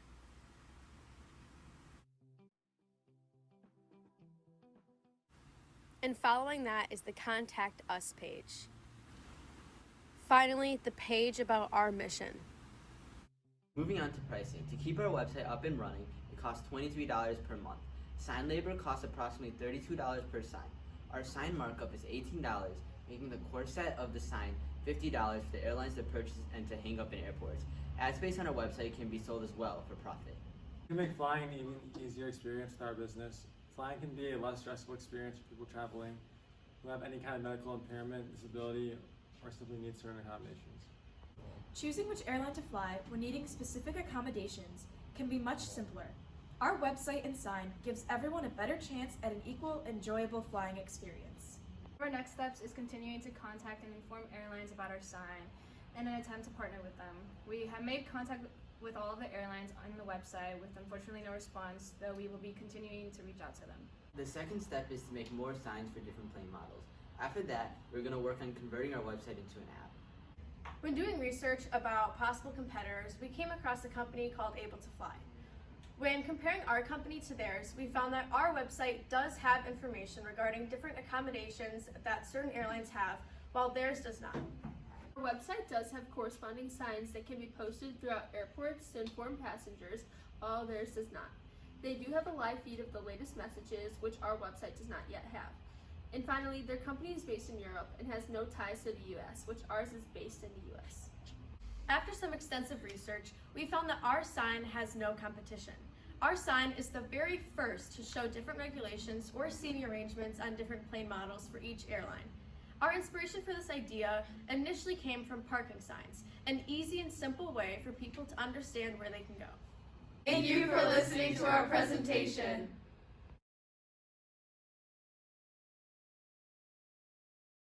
Awesome job flying with ease. So we'd love to hear from our high school judges as they have some follow-up questions for you all. Caleb, do you want to go first? Sure. I am curious how difficult it was to get access to the information. Hi, I can answer that. It wasn't extremely difficult, but it definitely took a lot of time and effort because each website for each airline is completely different and they have their information kind of scattered all over. So looking for information about if a portable oxygen tank is allowed on an airplane could be in a completely different place than wheelchair accessibility. So it wasn't too hard, but it did take a lot of time. So what were some of the steps? Like, was it just the website that you were looking at to get this information? So we did also contact multiple airlines. We looked up what the most popular airlines in the United States were, and we contacted all of them to see if we could meet with them, have an interview, kind of talk with them about it. We only got a couple, well, we got like 2 responses and they said that they couldn't because they were too busy, but so that left us just looking at their websites and trying to find the information ourselves. Got it. I'm curious if you have any thoughts on risks associated with the information. As an example, if you put your sign out there, keeping it up to date, or how you go keeping it up to date, or making sure that it doesn't give somebody bad information, maybe that gets out of date in the future. Yeah, so obviously every airline uses a different type of plane, and some airlines may have multiple different plane models that they use. So that would really be something that we would need to gain contact with the airlines and kind of figure out with them regarding what kind of planes they do use. And then we can kind of go from there and design a sign for that kind of plane model. Like, for example, Southwest, they only use Boeing 737s. And they have 2 types. So we would know that those are the 2 types. So the 2 kinds of signs that we would need to make. And when you talked with Nico originally, what were some of the challenges he had faced with using airlines that kind of inspired this? Yeah, so when we were just trying to get to know him, sharing some fun facts, he had shared with us how he had traveled recently, which sparked some interest with us because we were wondering, are you held back at all with traveling with your breathing disability? And he kind of talked to us about how it's different for every person, but especially families with younger kids who, they might not have any prior experience with CCHS. It's hard for them to know what's okay and what's not okay to fly and what different airlines offer certain accommodations. So that's where our idea kind of grew from that. And the idea that it actually is going to help more than CCHS, right? That's where it was innately come to the product. Yes, yeah, exactly. We started off with CCHS, and then after talking about it, we were like, you know what? This could help a lot more people than just people with CCHS. Right. What were like, other than just getting contact with the airlines, what were some of the challenges that your team had? I'd say for the physical aspect, for the sign, there was kind of going back and forth between how we would make the sign and what would be put on the sign exactly and where it would go, just kind of like the specific details about that. And then also finding a good place online where we could actually make our own website and what to include on there as well. Yeah. Thank you. Yeah, thank you. Thank you. Awesome job. Thank you so much. All right, that concludes our high school teams. I just want to do one final call out. Am I missing any high school teams? If so, please chat me in the chat. I am watching it. But I believe we are ready to move on to our final middle school team. All righty. So coming in is Team Evergreen from Carroll Magnet Middle School. So middle school judges, you can get those rubrics ready. Here is your final middle school team. Just a call out to our judges. This is our final team, and then you will use that link I chatted you to head on over to deliberate. All right, so Team Evergreen created Montre de Security.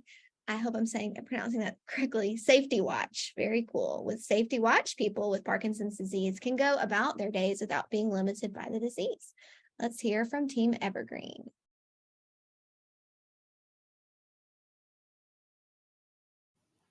Introducing the Safety Watch. Hello, we are Team Evergreen. We are 7th graders from Raleigh, North Carolina. I'm Kamani. I'm Cody. And then there's Micah, Naya, and Angel, but they're not here right now.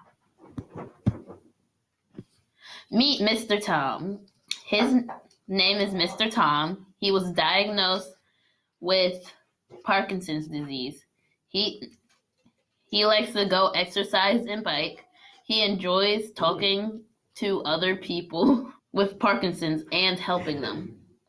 He likes to help his wife. He has a lot of free time because he is retired. What's Parkinson's disease? Parkinson's disease is a brain disorder that causes unintended or uncontrollable movement, such as shaking, stiffness, and difficulty with balance and coordination. Symptoms usually begin gradually and worsen over time. As the disease progresses, people may have difficulty walking and talking. From the National Institutes of Health. The problem: Mr. Tom and nearly 10 million other people like him who are living with Parkinson's disease weren't able to safely participate in the activities that they love anymore.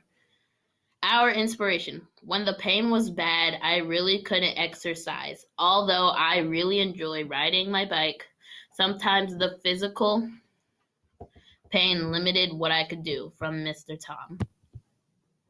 Safety Watch is the solution. With our smart Safety Watch, people with Parkinson's disease can go about their days without being limited by the disease. The design. This watch has a leather wristband and a normal size watch screen. The band is a nice coffee or black coffee brown, and the nice screen is black with a black or white casing around it. Our watch can also put on a band of your choice. The tech. On and off button is displayed right there. There's a button to call the emergency services if you're in a bad situation, a button to show time, and we want to add a sensor to track tremors so that it can start warning the user when a fall is common or when you are about to have a tremor in your hand. The demo. So in this demo, I'm talking about or showing you how to use the button. As you can see, there's an the on button is right there. There is a button to show the time, as it's showing you right there. And then it should show you or dialing 911 if you're in a bad situation.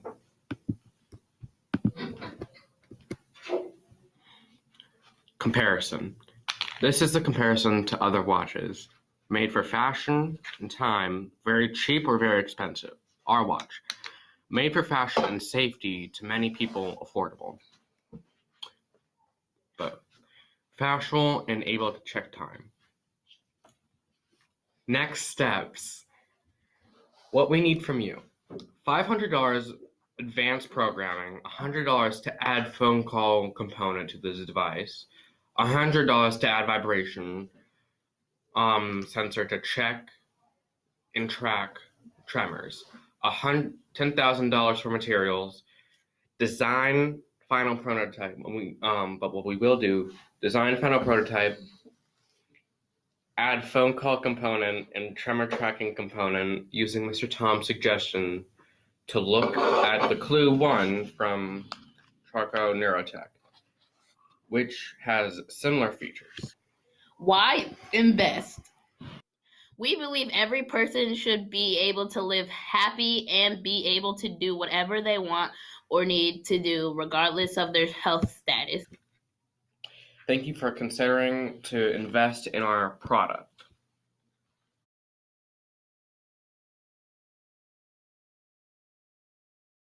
Awesome. Thank you so much.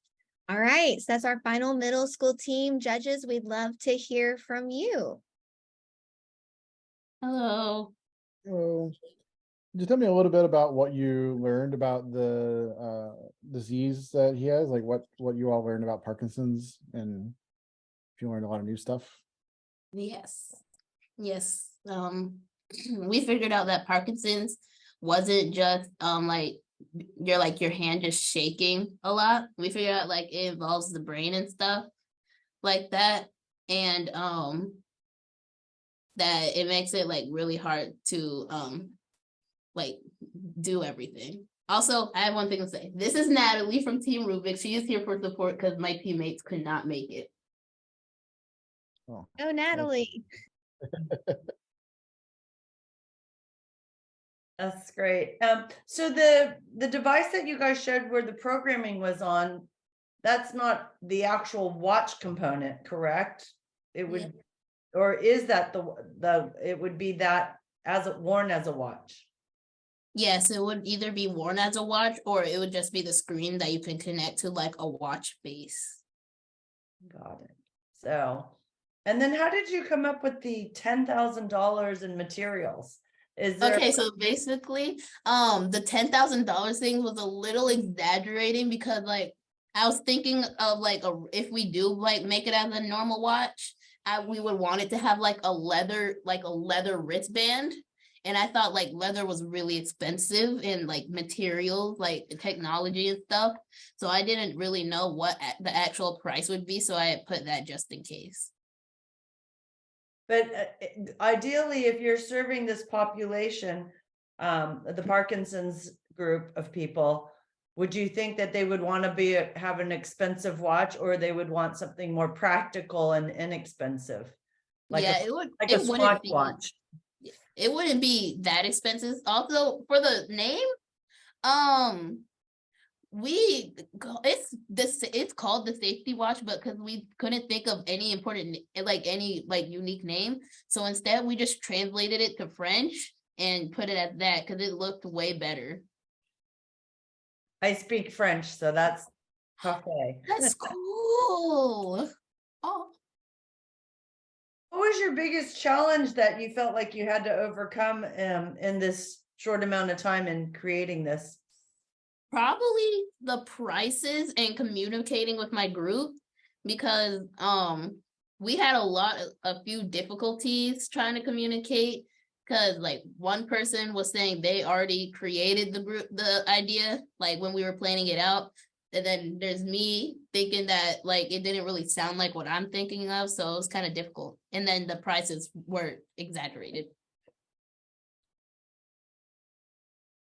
What's one technical thing that you learned? You learned 3D printing or programming? Like, tell me a little bit about that sort of stuff that you learned throughout the process. For me, I think like I learned how to like make a better presentation. I like for coding, I did coding when I was in like second grade, so I was already kind of used to that. But like everything else, I've never really actually made like a presentation this important. So that was kind of new for me because me and my team were like trying to make sure everything was perfect. Cool. How dedicated are you to moving forward on a project like this? I think it would be really fun. I would definitely do this again. I'd try like cool down this time because I'm really stressed at the moment. You're doing quite fine. I like the broad idea of calling it the safety watch. So you did meet with your candidate who has Parkinson's disease. What other areas would you take it into as a safety watch? Like, could it be used for old people? Could it be used for, did you kind of like brainstorm ideas of where it might go next? I think like a lot of people could use it, but we really kind of just based it for people with Parkinson's because like we heard that Mr. Tom like really wanted to do some of the things, but he can't really do it as much. So we were making sure like they could do it a lot, but I think other people can too. Did Mr. Tom get to actually see what you created? I think he like saw a few photos because we made like a little decoy of it. We couldn't 3D print it because I don't think we had enough time, but we did make like a little mini decoy. And I think he saw a few photos. Do you know how to do 3D printing? No, I wish I did. It would be really fun. Any other team members? I don't think they knew how to 3D print either. Next thing to learn then, huh? Mm-hmm. All right, thank you so much. All right, Team Evergreen, way to represent. Awesome work. Appreciate the moral support you had over there from your other class. Thank you.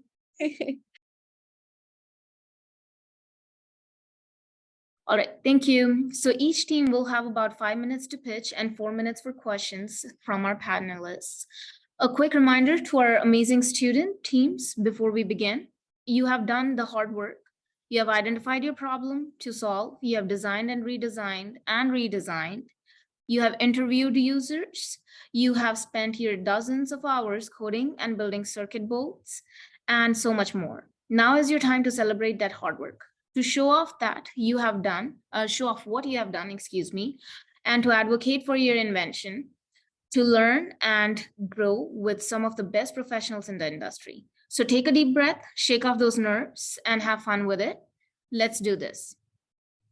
Our first pitch is Monnet Me. It's from Hinsdale Central High School from Hinsdale, Illinois. Advanced medical bracelet, here to protect you. Thank you all for being here today. I'm Grace. I'm Ira. I'm Ashley. I'm Sam. And I'm Hudson. And this is Monnet Me. Less than 2,000 people around the world suffer from CCHS, and Nico Myron is one of them. CCHS stands for Congenital Central Hypoventilation Syndrome and affects one's ability to breathe. It is known as a dwarf disease because it affects less than 2,000 people around the world, and therefore not many research centers are focused on finding a cure. Many people with CCHS suffer from a wide range of symptoms, including limited breath, difficulty regulating heart rate, and blood pressure. Since there's no treatment for CCHS, people like Nico have to sleep with a ventilator, limit their physical activities, and constantly monitor their vitals. As Nico once told us, falling asleep without a ventilator is risky and fatal in certain scenarios, which inspired the creation of our product, Monnet Me. Monnet Me is a comfortable, customizable bracelet which uses simple technology in order to track your vitals and alert you if you are falling asleep during the day. It is designed to measure your heart rate and temperature and also take into account personal alarms that you have set. Bonnet Me will have a vibrator to alert users in case they fall asleep without their ventilator or if their vitals are in a dangerous zone, either above or below a set limit. This product is for a wide audience, including CCHS patients, those with high blood pressure, heart problems, low immunity, and type 2 diabetes. Nico Myring said that he would be willing to try out this bracelet, and that our idea is unique and can help the community. The features of our design are very simple. The bracelet uses a temperature sensor along with a pulse sensor to track the vitals, and if it senses that the person is falling asleep or something is wrong, the vibrator will buzz on the wrist. Along with this, emergency alert messages will be sent to the emergency contacts that the user saves. Along with the bracelet, our future goal is for there to be an app that will be connected to the bracelet via Bluetooth. And through this app, the user will be able to save emergency contact information, answer surveys, and set specific alerts and vibration times, as well as how hard they wish for the vibrating disc to buzz. So this is how the bracelet is set to work. There's a sensor on the inner wrist. And this.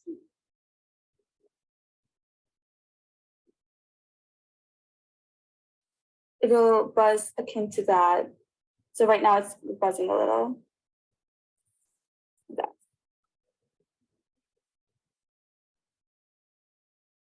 Main competitors are Apple, Amazon Halo, and Fitbit, which all offer products that can measure your vitals and set alarms. Similar products. They all have very similar functions to each other, but they have all been successful in their own ways.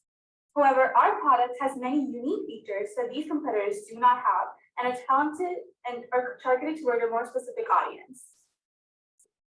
Compared to our competition, our design specifically addresses medical needs in a sleek, compact bracelet design. In order to be able to target many demographics, we tried to make this product as affordable as possible. In order to produce one bracelet, it takes about $58, with our total price set at $85. Additionally, we plan to produce 1,440 bracelets a month and have an overhead cost of $1.38 for each bracelet. Therefore, with this price range, we will be making an average profit of $25,358 each month, which we will reinvest to make improvements to our design. Our future goal is to be able to decrease the price of our materials and mass produce our bracelet so that we can create an affordable product for all. In order to further promote and market our product, we plan on using a variety of different sources, including social media, SEO, and digital marketing, as well as implementation of a commercial and a podcast. We hope to develop a strong website and social media presence for our product so we are able to connect with a wider, more globalized audience. Additionally, in order to make Bonnet Me as unique as we can, we will begin a podcast in which we will interview different entrepreneurs who want to make medical impacts with their innovative ideas. One of our hopes while developing this product is to minimize physical technology used in the bracelet while also adding on high-tech, sleek features such as a speaker, emergency contact implementation, and more functional design options. We also hope to decrease human labor costs by incorporating more machinery to develop the bracelets themselves. Additionally, we are aiming to increase the use of social media and advertising in order to spread the word about our product. To do this, we also hope to collaborate with different companies and nonprofits who have similar goals as us and tie in some sort of important community aspect. We also want to be a company that preaches sustainability. We would like to eventually get to a point where we can generate enough profit to utilize more advanced technology that is safe for the environment. Our product will allow people with medical conditions such as CCHS to have a reliable bracelet that will protect them from doing hazardous things to their health. In the future, we hope to create more products that will help a wide range of people who have disabilities and health conditions. Thank you. And now we're open to any questions. All right. We should now go into our Q&A with our panelists and our judges for our Bonnet Me team.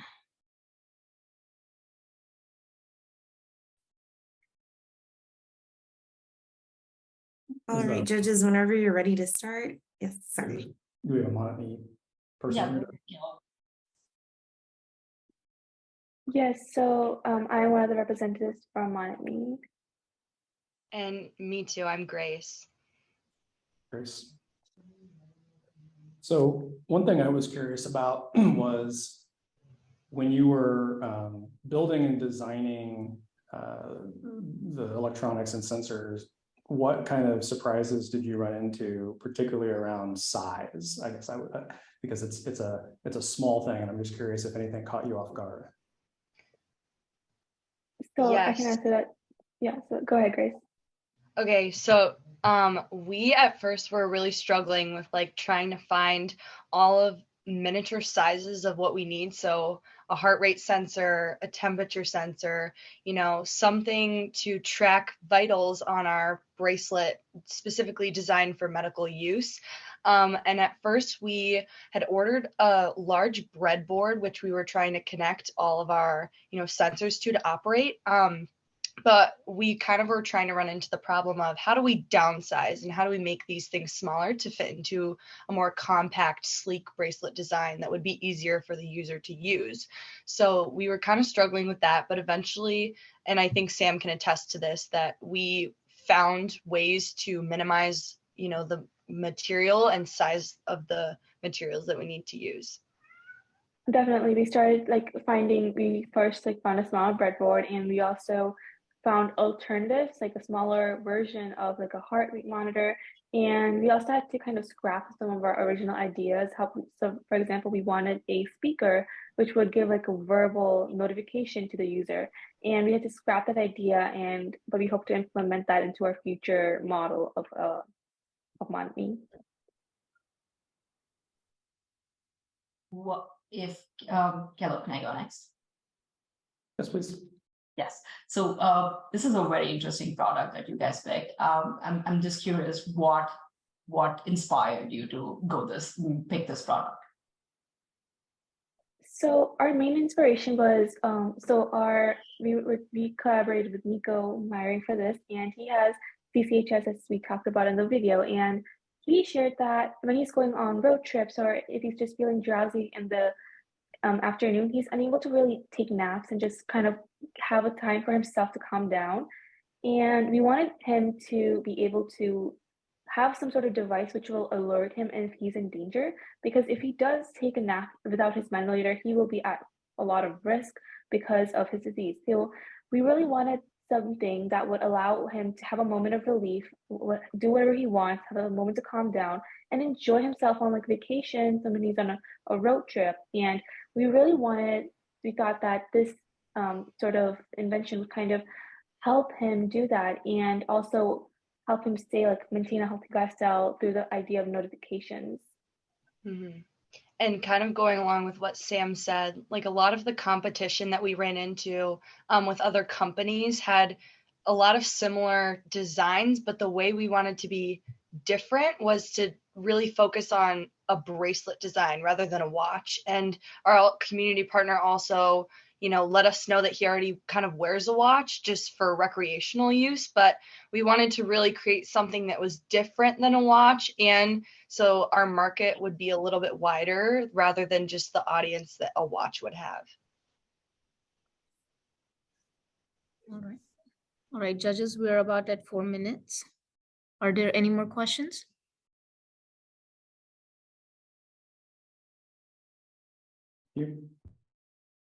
All right.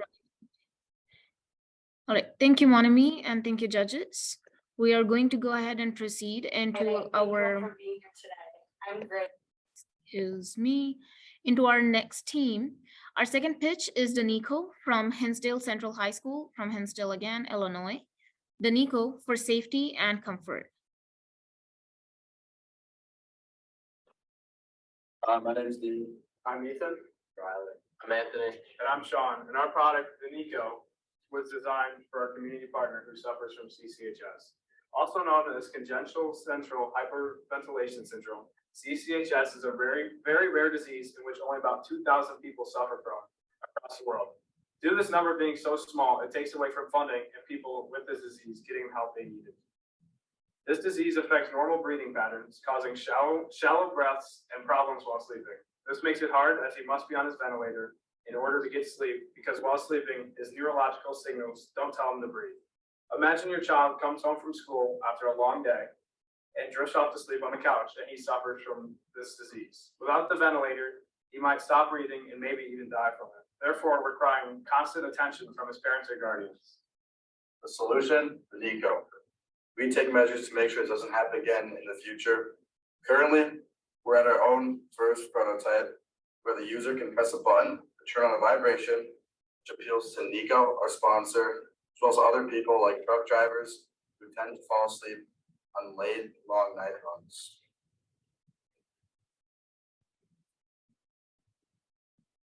You just put the bracelet on, it buzzes and wakes you up. How the Nico works. When the button is pressed, it sends a signal to the vibration motors. In order to vibrate, they must be connected to a battery, preferably a 9-volt. If connected, it will vibrate the user and it'll wake him up, preventing him from not being on his ventilator. Next step. In the end, if we had more time and resources, we would have wanted the watch to detect if the user is asleep by monitoring vitals. We would have also connected an Arduino, and the button could then be used to turn the vibration off when the user is sure they are awake. Our competition. Our main competitor is the Apple Watch, as it has the ability to track when you are sleeping and a separate app for an alarm. However, no feature that combines the two. The Nico is superior due to the cost effectiveness. The Apple Watch costs around $400 compared to our $130. Another one of our main competitors is the Shock Clock. This is the next biggest wearable alarm. However, it doesn't detect when you are asleep. It is a silent alarm and costs around $150.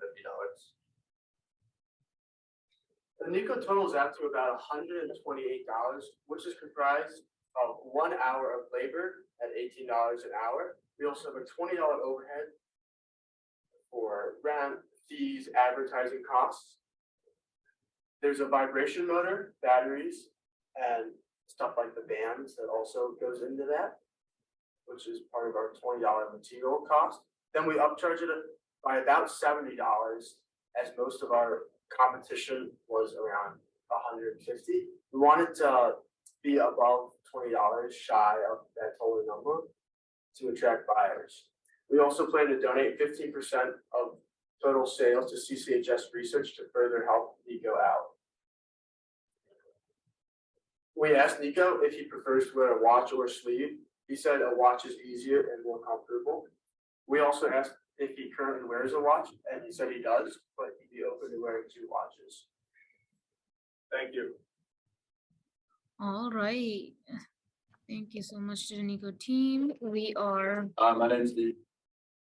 We are now going to go ahead and dive into our Q&A with our judges. Judges, you can go ahead now.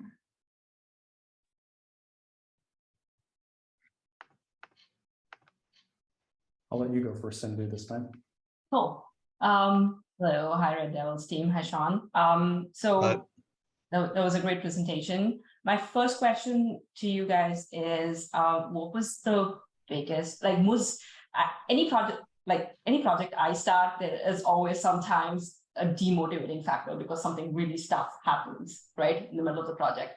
What was the most toughest thing that you had to face during the course of this project, and how did you motivate yourselves to come back? When we were building it, we're trying to connect the battery to the motor with wires, but the connection kept going off. So we spent a day trying to get this connection to work, but that entire day we could never get it to work. And then the next day we kind of just came ready to work, and then we just kept persevering, and eventually we got it all to stick, and then we were able to glue it all together and make it stay. A different problem that we had was we had ordered a timer circuit on Amazon, but the arrival date kept getting pushed back for weeks and weeks, but then it ended up getting canceled. So we had to end up changing our product entirely to fit the new circumstances. All real life problems. I'm curious, as you think about the product, both in what you did and kind of what you wanted to do, there's a fine line between like a wearable device and a medical device, or what kind of becomes a medical device. And I'm curious if you have thoughts on where this device fits in and some of the challenges, on either side of those things. I think it kind of fits more into the medical because it kind of protects the users from possible death or life-threatening injuries. However, I feel like this comes with lots of liabilities for us as a company. So we have to work out like partnerships and ways around to help. Like if something goes wrong with the product, like a mistake happens, then we won't be able to like take full liability for it, I guess. Yeah, it's like similar to like how an Apple Watch has like that fall detector and it can like track your heart rate too. So to me, it's similar to something like that.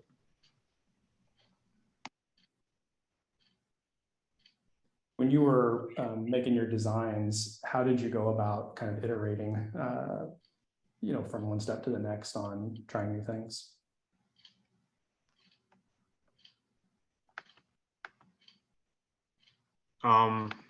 I guess we kind of like started by like designing, like drawing out the product and everything we wanted to do.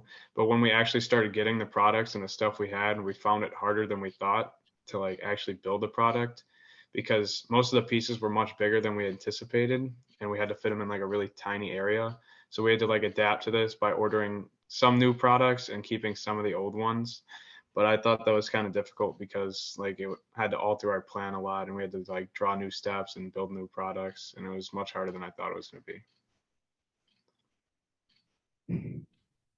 What are some of the new skill set that you picked up in the course of this project?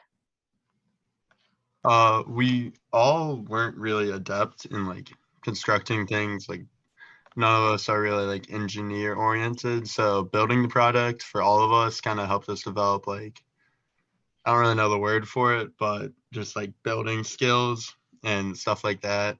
And just like how to get through doing something new. I think it also like helped us with our pitching skills as we spent a few weeks working on our pitching and how to improve like our public speaking and like what it's actually going to be like in the real world. Great. All right. Thank you so much, judges. We are at our 4 minutes. We're now going to go ahead and move to our next pitch. Our next pitch is titled H 2.0.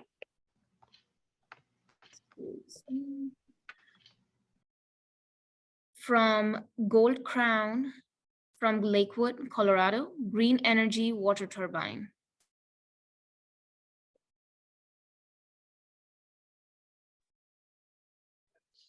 So our goal is to create a turbine that captures wasted energy.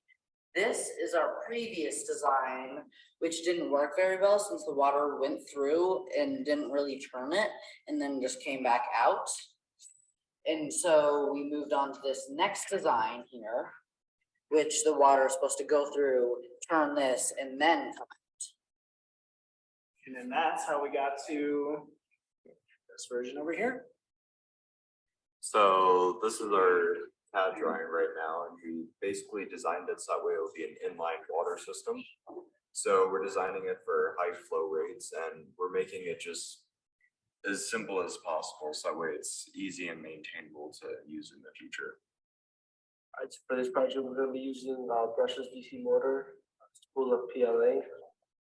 We're going to need the turbine, an axle to connect to the turbine, the PCB pipes, particle board, gears, pipe clamp, LED light bulbs, thread, seal tape, wires, and a breadboard.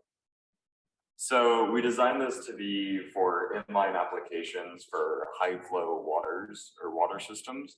So we're starting off with just a simple turbine design here, and we'll evolve that later as time goes on or replace it as is needed. But we're designing it just to be as simple and rudimentary to maintain as possible.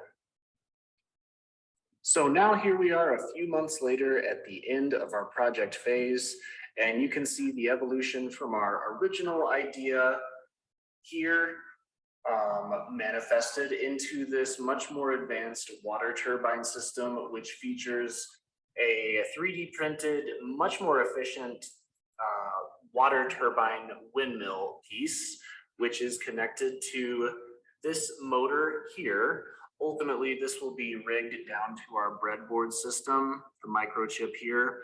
And through some demoing and testing, we were able to at least activate a few LED lights. And of course, while this is a prototype and still very much a work in progress, we can see the long-term application and the positive effects that this would have, especially through the work we've done with our local partner, Colorado Department of Energy, and all the amazing assistance we received from our mentor engineers at McKinstry. So again, quite the evolution from prototype 1.0, which was conceived by our elementary robotics team, and then a much more advanced, sophisticated, and functional version of water turbine 2.0 with the breadboard and the full system right here. Really proud of this team and everything they accomplished, and can't wait to share more on demo day. All right, thank you. We're going to go ahead and proceed into our Q&A, judges. This is pretty cool. So I'm curious. So what was the inspiration behind this project? The big inspiration we were looking for to fulfill with this project is just find some untapped, easy and accessible energy source and harness it in some easy to maintain and cost-effective solution. Who do you anticipate you would sell this to? Who's a target market for you? So for basically our final design in the very long term, we're looking for basically partnerships with commercial cooling systems who are looking just to make sure that their systems are more energy efficient, and we can help with that by basically recovering falling water energy from their systems. Okay.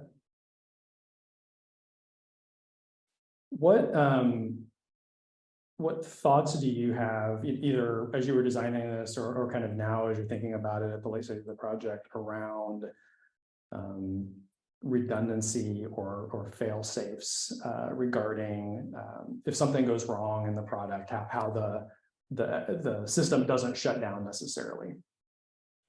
I'd say we mostly implemented that by just making the design as simple and as difficult to break as possible. Our prototype was 3D printed, so that made a lot more design difficulties, especially with the manufacturing constraints that offers. But in the long term, our simplistic design really does help in making it just very difficult to break, especially in the type of environments that we're seeing it being used in. Who do you deem as your competitor in the market out there right now? I don't see any competitors actually in our market. The closest competitors that we've found were companies that were manufacturing and selling generator kits for offshore or offsite streams, like a solution that would power your cabin if you had a stream or a river nearby. But our solution is looking for a different energy source than what they are. And do you think it's mostly commercial, or is there some aspect into other countries where, you know, access to as good of energy is not available, you know, where they could put that into systems that may be more esoteric than maybe in the United States? Yeah, that's definitely a possibility we could look into, but we would definitely have to do some more redesigns to make it more redundant, and especially there where you have limited resources and access to tools to make it just as easy to possible to fix if something does go wrong. But at the moment, I don't know, we're not quite there yet, but we'll see as time goes on. And then the last question, the size of what you built, you know, particularly around the pipe and some flow rates, do you think that scales up so you could handle larger pipes with larger turbine designs or smaller pipes with smaller turbine designs? Yes, so the prototype that we actually designed was a quarter scale, or exactly 1/4 scale than in our CAD drawing. And that's made to reflect the environment and construction areas that we're going to be actually deploying our product into. All right. Thank you so much, judges and students. Our next pitch is Denise from Hinsdale Central High School from Hinsdale, Illinois. So I'll go ahead and just step in really quick. We're still awaiting some of the high school students. So maybe we can see for about, let's give like about 5 minutes. I don't know if Alexis, you could put like music on or something, but we can see if some of them will be joining us shortly. Thank you, Ms. Blackwell.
Hi, I'm part of the team The Red. Sorry, I was on the other Zoom call. It was like, I don't know, it was the middle school one, I'm pretty sure. Okay, great. Would you like me to go ahead and get started, Ms. Blackwell? Yes, let me go ahead and get the slides up. So yeah, their slides are there. It's gonna yeah, that's awesome. It's the next one. Okay, so thank you guys for waiting a bit, but we'll go ahead and get started again. Thank you, Ms. Blackwell. Yeah, I'm sorry about that. I'm Sarah. I'm Sophie. I'm Barsam. I'm Asifa. I'm Mia. CCHS, or congenital central hypoventilation syndrome, is a rare neurological disorder that affects normal breathing that our community partner Nico Myrie unfortunately has to endure through every day. Due to his disease, Nico suffers with breathing at night during sleep and falling asleep unintentionally throughout the day, resulting in the need of a ventilator. Additionally, he challenges with not remembering to eat through the day and needs to set times. So our solution, the Neve. The Neve is an arm sleeve that Nico would wear on his preferred arm every day in order to assist him on his day-to-day tasks and to allow his disease to not affect his life as much. The device will allow Nico to monitor his heart rate throughout the duration of the day, and it is in order to make sure that the heart rate is not too high or too low.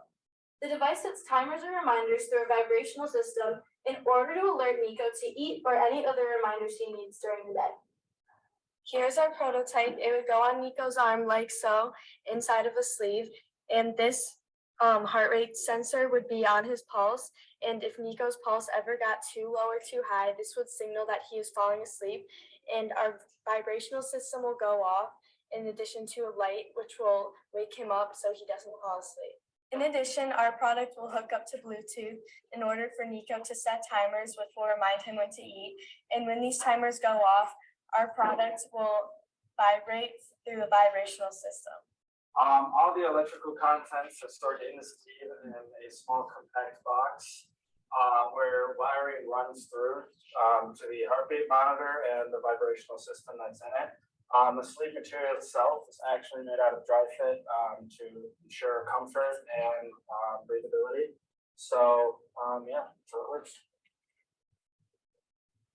So when creating this product, we wanted to ensure that our team was making the sleeve comfortable and breathable because Nico would be wearing it majority of the time. We made the sleeve mold to his arm shape in order to create the doesn't feel like anything is there feeling. And the sleeve is washable and easy to put on and take off as it's made with dry fit. And we did this in order to ensure comfortability and something our buyers would actually want to wear and buy. Our sleeve is pretty unique to people who suffer from CCHS like Nico or people who suffer with other diseases that have similar symptoms. Apple Watches are similar to our sleeve in the way that it can monitor heart rates and set timers, but our product is intended to be more productive with better results for people who really need it. We are cheaper, more practical, breathable, and always in benefits to our users.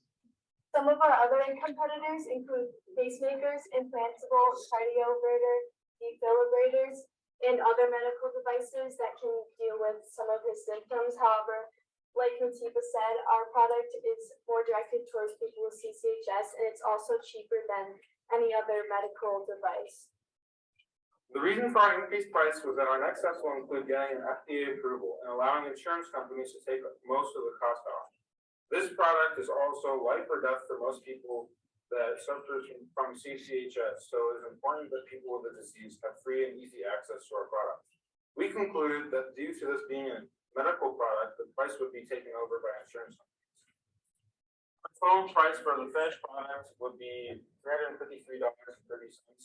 Because our rent is $182.50. The total price for all the materials is $45.66, and the overhead would be $75. Currently, the purpose of our product is for Nico, our community partner, and other people who have CCHS. Our product is unique, affordable, and cheap. However, in the future, we are hoping our product can be used by people with other disabilities and people who endure similar challenges that people like Nico go through daily. Possible issues our product could help users aid is symptoms like unexplained fainting, heart palpitations, and unexplained strokes. Our product is created to be versatile, and our programming is open to be changed with our consumers' needs. We care about helping make our users' lives easier, and we hope that the need will accomplish that.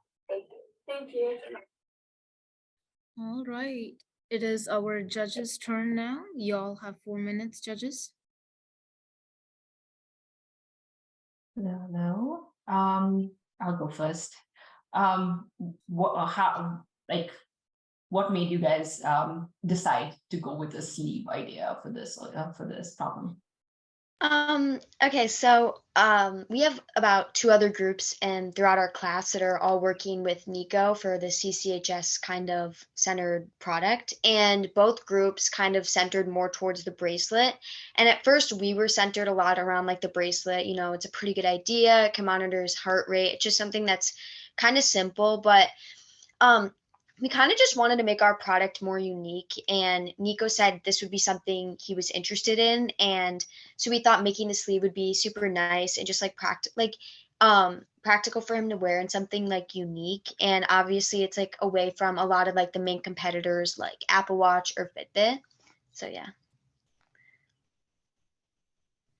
Great. Sarah, what didn't go right during the project that you had to fix?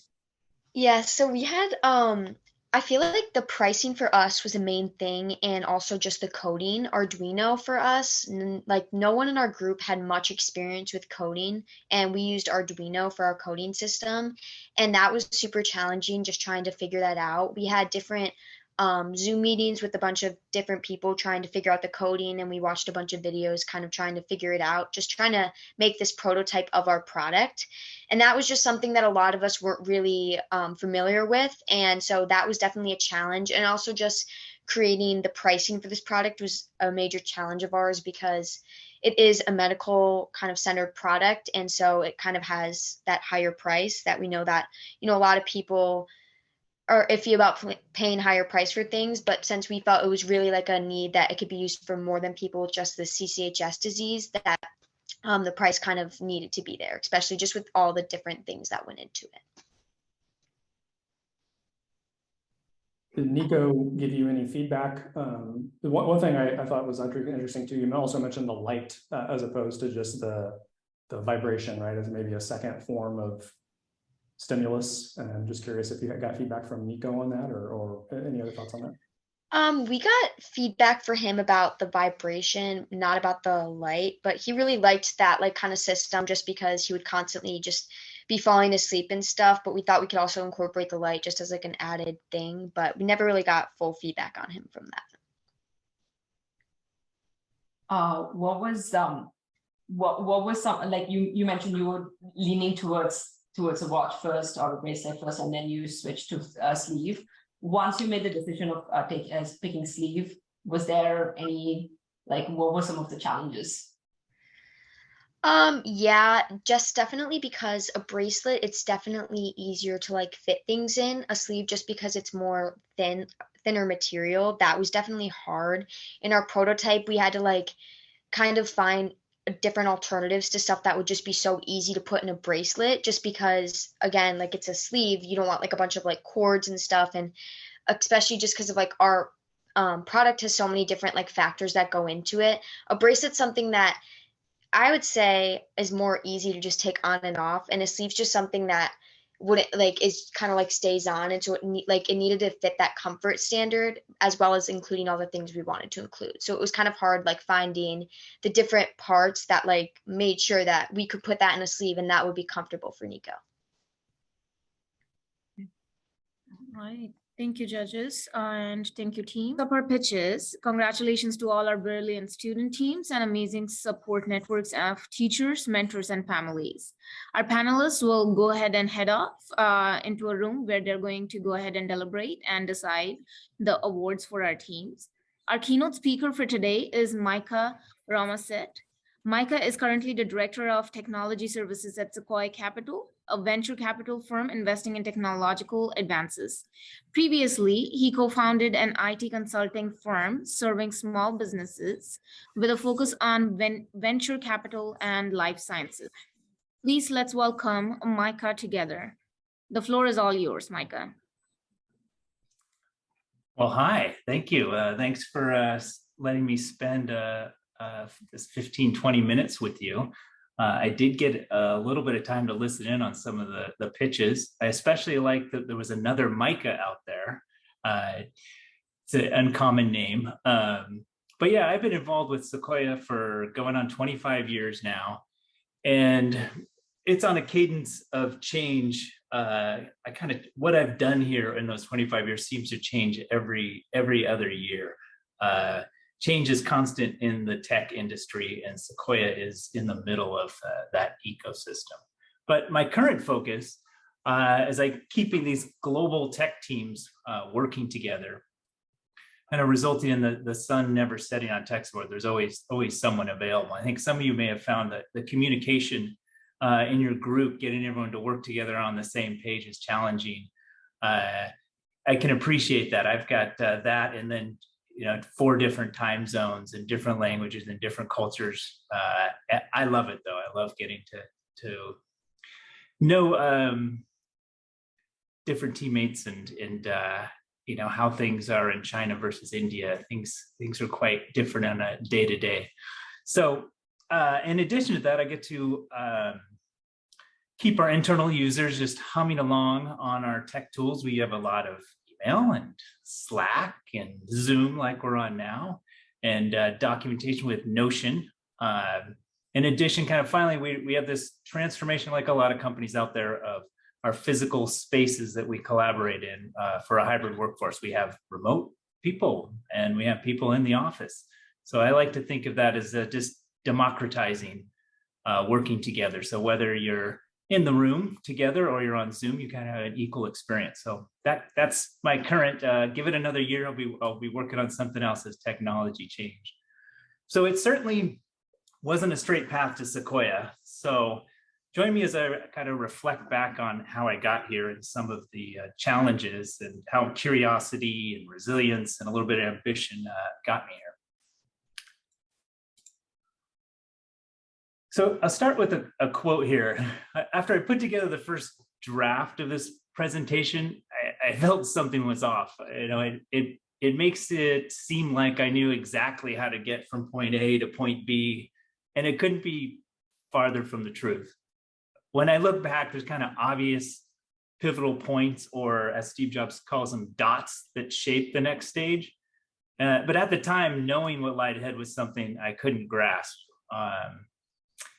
And reflecting, though, there are the themes, as you mentioned. There's being ambitious and always being curious and asking the why. And perhaps what I think most important of all is being resilient, or as I like to say, having that stick-to-itiveness, keeping at it, no matter how bleak it seems. So my internet research found this, and I think Steve Jobs captured it a lot more eloquently than I could. But my first dot, as Steve says, started in the 5th grade. And a little bit of origin there. I grew up some 6 hours north of San Francisco, where I am now, in our Menlo Park area. That is truly Northern California. Those from the Bay Area think of this as Northern California, but California is very long. There is an area where it's simply just kind of farmland, and at the time, logging. So I was on a house, was kind of 2 miles down a dirt road outside of a town of 200 people. A picture of my family there. We definitely were of the wood chopping type and living off the land. It was remote, but we did have a phone line. And in the 5th grade, I won a personal computer in a contest that was held for local youth in the area. It was the start of kind of a 3-year obsession in the personal computer, which was really the it thing in tech for my generation, right? That was what's become kind of how ChatGPT and generative AI is kind of your generation happening right now. When I was young, it was the personal computer. It was brand spanking new. So everything was happening in that space in places like Sunnyvale, Cupertino, and San Jose, was collectively known as Silicon Valley. I, being up in this podunk town, wasn't really a part of that until this software tool came out called the Dissector. And there's a picture there of the magazine. I kept a copy of that through all these years. I probably moved 20 times, but I still kept that user manual. It was significant to me because there it was. That's the actual road that software company was started down. It's in Gazelle, California, on Star Route. And it was really just down the road for me, kind of past 4 herds of cows and about 10 fields of alfalfa. I ended up meeting the founders during a school visit where I volunteered to help. They were at our school helping back up the software there. I offered to help them out. Of course, I didn't really know anything, but they didn't need my help, and they recognized that. But they did give me a copy of their software, the Dissector, which I took home and got thoroughly confused by. I couldn't make any sense of it. I kept at it though, and eventually, I can't remember, it was either Mike or Bruce at the time, but they helped me. They came back to the school and they helped me understand the tool enough to take care of the backups at the school. So in elementary school, I helped back up the software. And at that time, those floppy disks that you see right here, that's how you loaded. If you wanted to do a word processor, you had to put in the floppy disk and wait 5 minutes for it to load into memory, and then you could start typing. And they were notoriously flaky. I think that key should be represented by fingers that you would have to stick in there and every once in a while jiggle it around and then put it back in the drive to get it to work.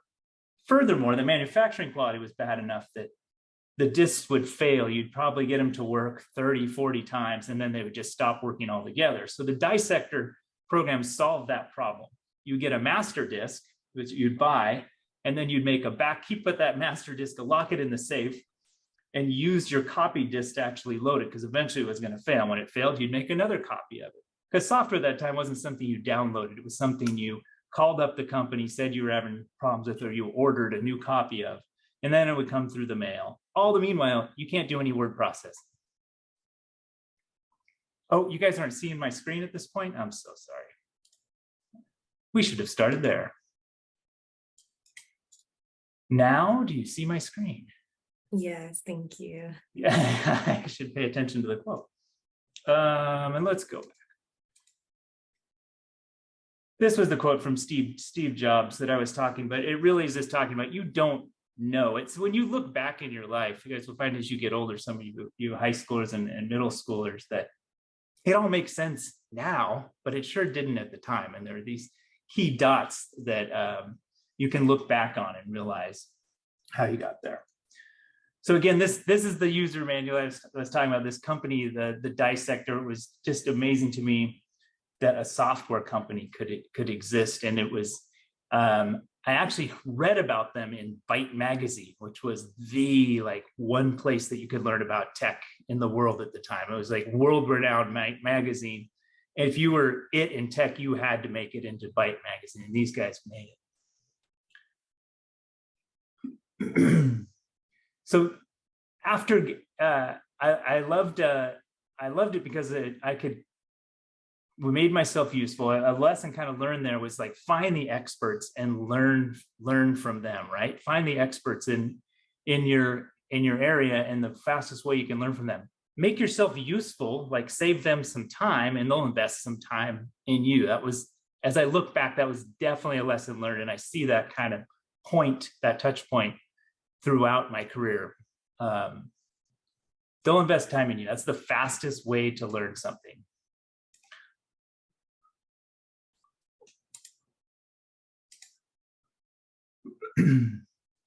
Well, so this was in the 5th grade for me, right? Elementary school. We're going to 7th grade. I just continued to geek out, I would say, learning about bits and bytes and file directories.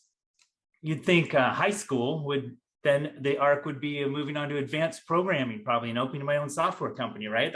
That's your Silicon Valley story. Well, no. I moved on to girls and sports and AP classes. A computer to me was a word processor. It allowed me to ditch the whiteout in my mom's typewriter at the time. It was very useful for that and that alone. Well, on to college, a banana slug there, the fighting banana slugs.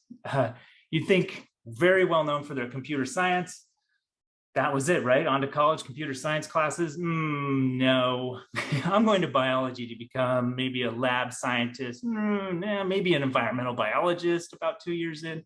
I'm going to protect our natural habitats. That's the calling for me. Well, graduation happens. Now what? Well, I had small but kind of realistic ambitions. I would say I wanted to use my biology degree for the kind of good of mankind. Ideally something outdoors, as my time in the lab at school led me to kind of 100% confirm that I don't want to be in a lab all day. But second, the reality was I needed to start paying off my student loans.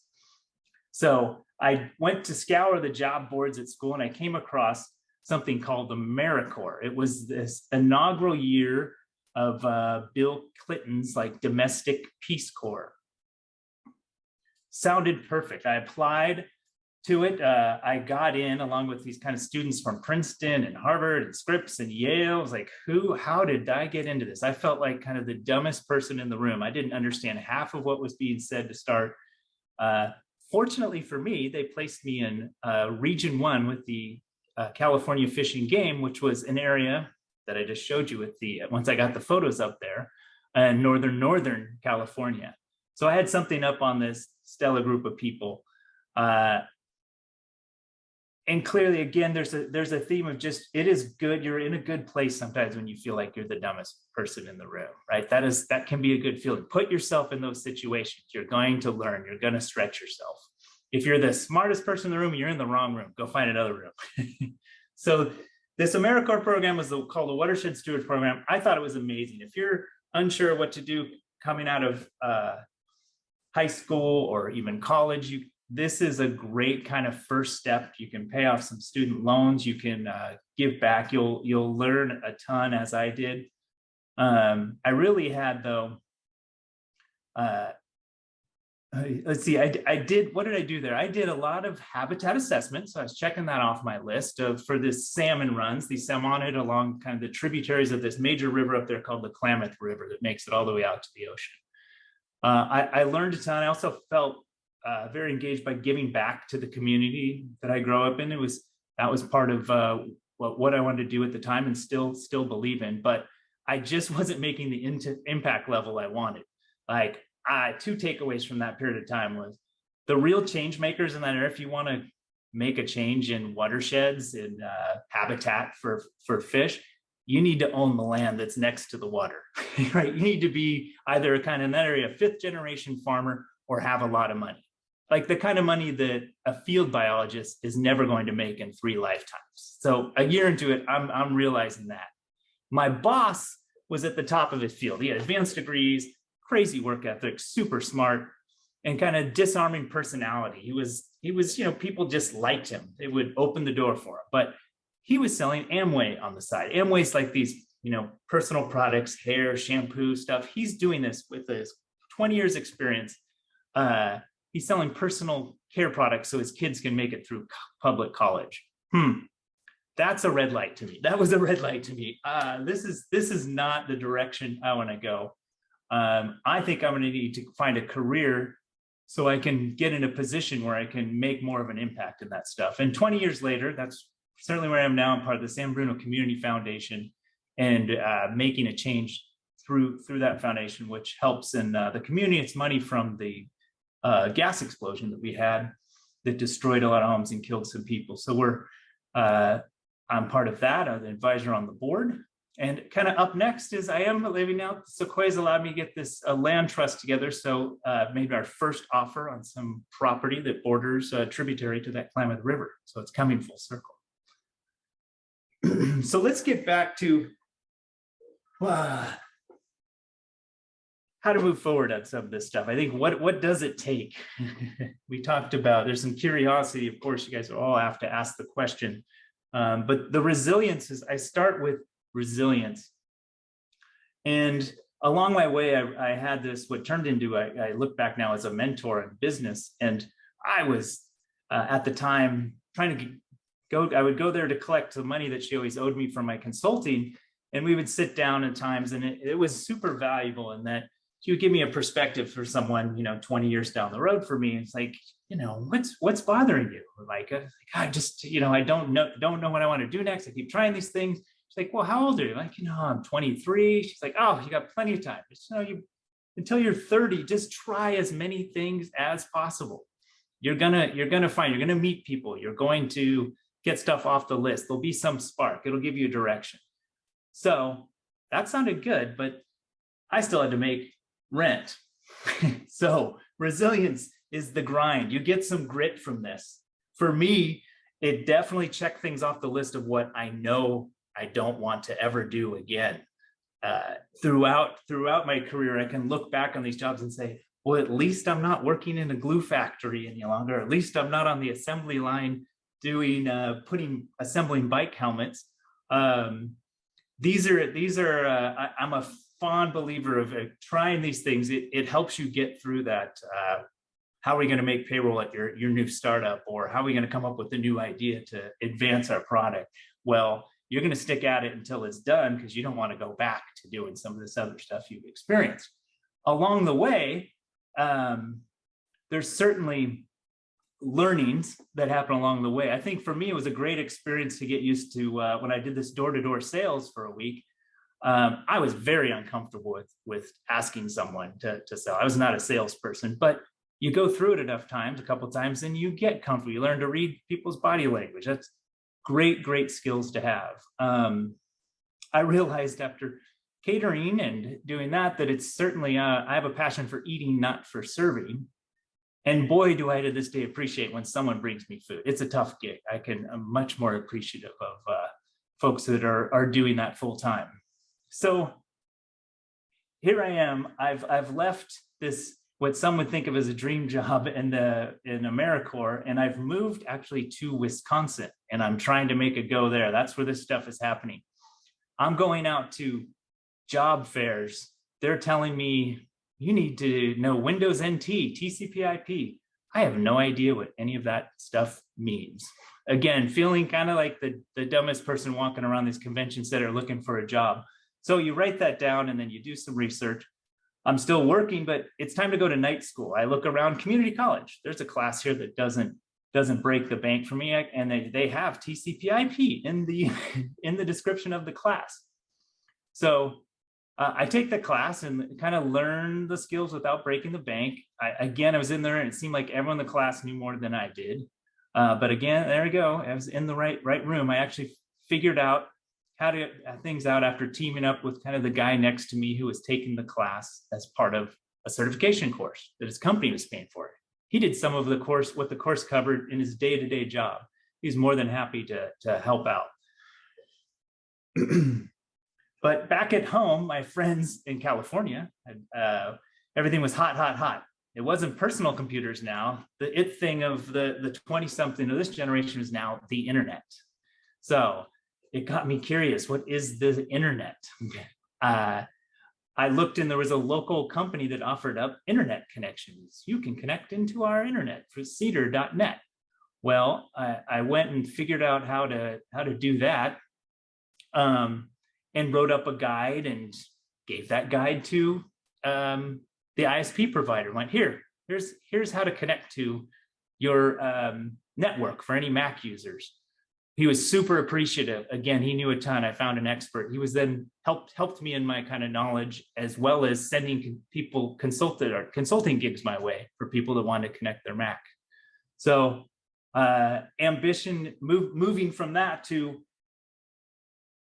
who else can let's put up an ad at the local Piggly Wiggly grocery store. Yes, there are grocery stores called Piggly Wigglies, not Safeways. I'm not in California anymore. They call them Piggly Wigglies in Wisconsin.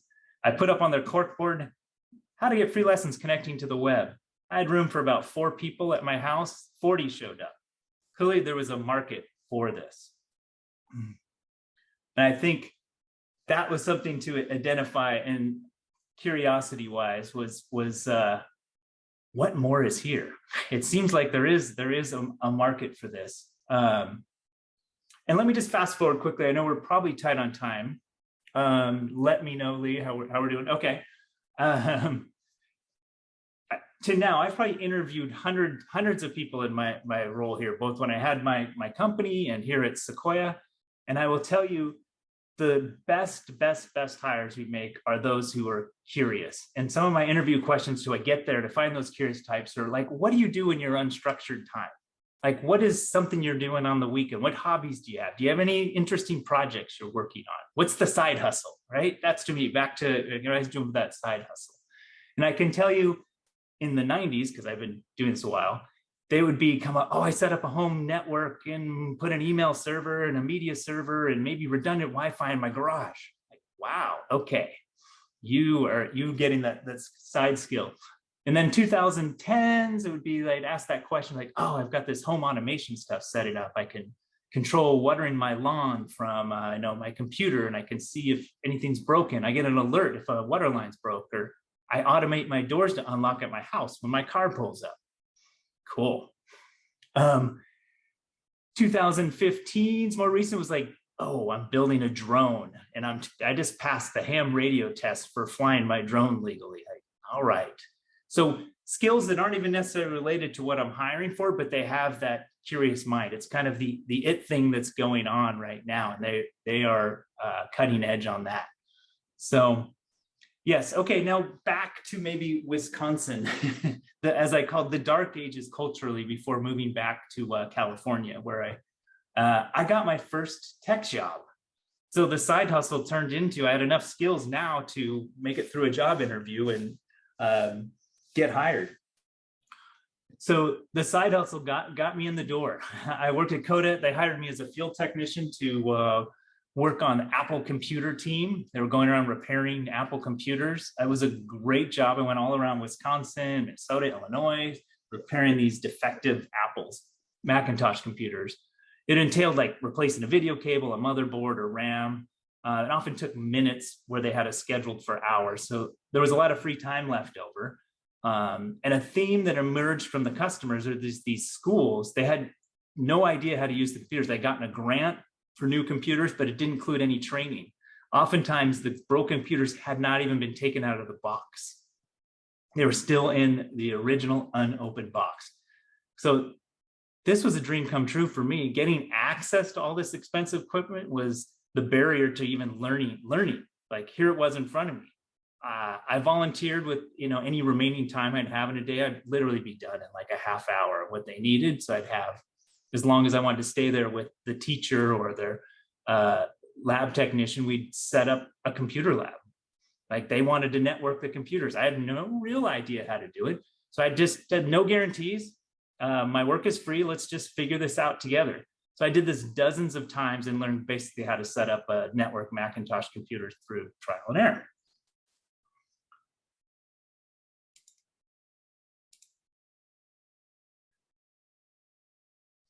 The other thing I was doing is I was traveling around, like everyone would say, there's just no one to help us with this. There's no one out here that works on this stuff. There's clear, I'm getting this market research right in front of me. There's an underserved market here. People knew how to work on PCs, but no one really knew how to work on Macs.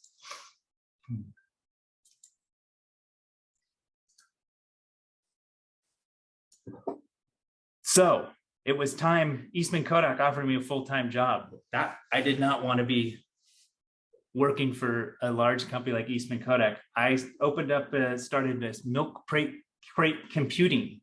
How did I come up with that name? Well, it's Wisconsin. It's like the dairy state. Everybody there loves milk, cheese curds. I didn't know what cheese curds were, but at this point, I've been there a year. I like deep fried cheese curds at this point. I'm all in. So I literally, milk crate was good. And in fact, my desk looked like that. I had milk crates and I put a piece of plywood. This wasn't the actual desk. This one has much nicer wood than I did. And started up a consulting business. It was taking off. I had more work than I knew what to do with. It was just in the wrong part of the world. I wanted to get back to California. So I did just that.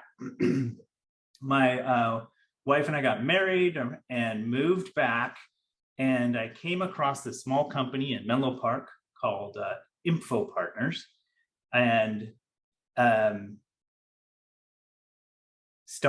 went in the door and told them, like, look, I want to start my own company someday. I just did this. I'll work for you for 3 years, and then I'm going to move to another market, and I'll start up my own consulting business. I'm not going to take anything from you. I'm here to just be a sponge. I don't know how to run a business per se. I'm just a tech.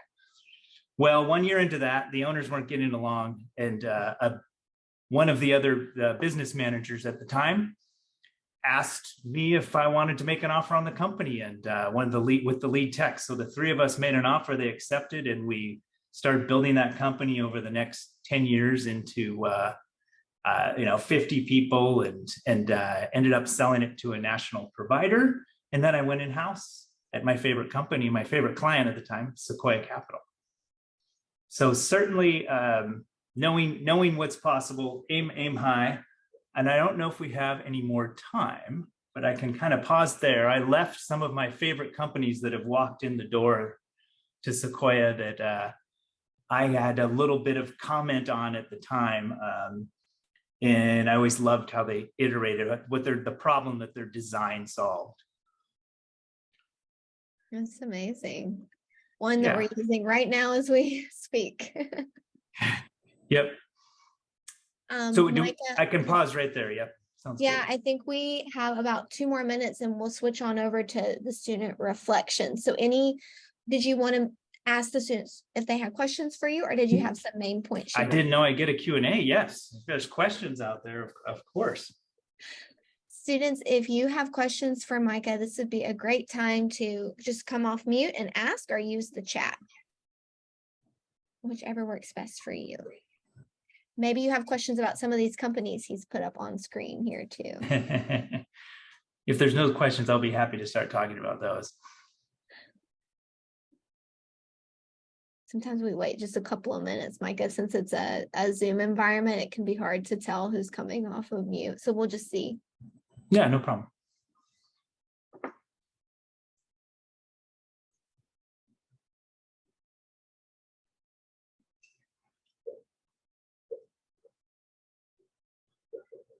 All right, one more pass for questions. You guys know Sequoia is a big deal in the venture capital world. So if you ever have any, if you have any questions about what it's like to be an entrepreneur, or getting a chance to share your story with other individuals in the venture capital world, he's a great person to ask too.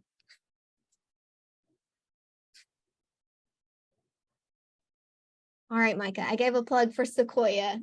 So Thank you. you can plug it here in this last bit too. You can share a little bit more and then we'll cue you up for reflections. All right, sounds good.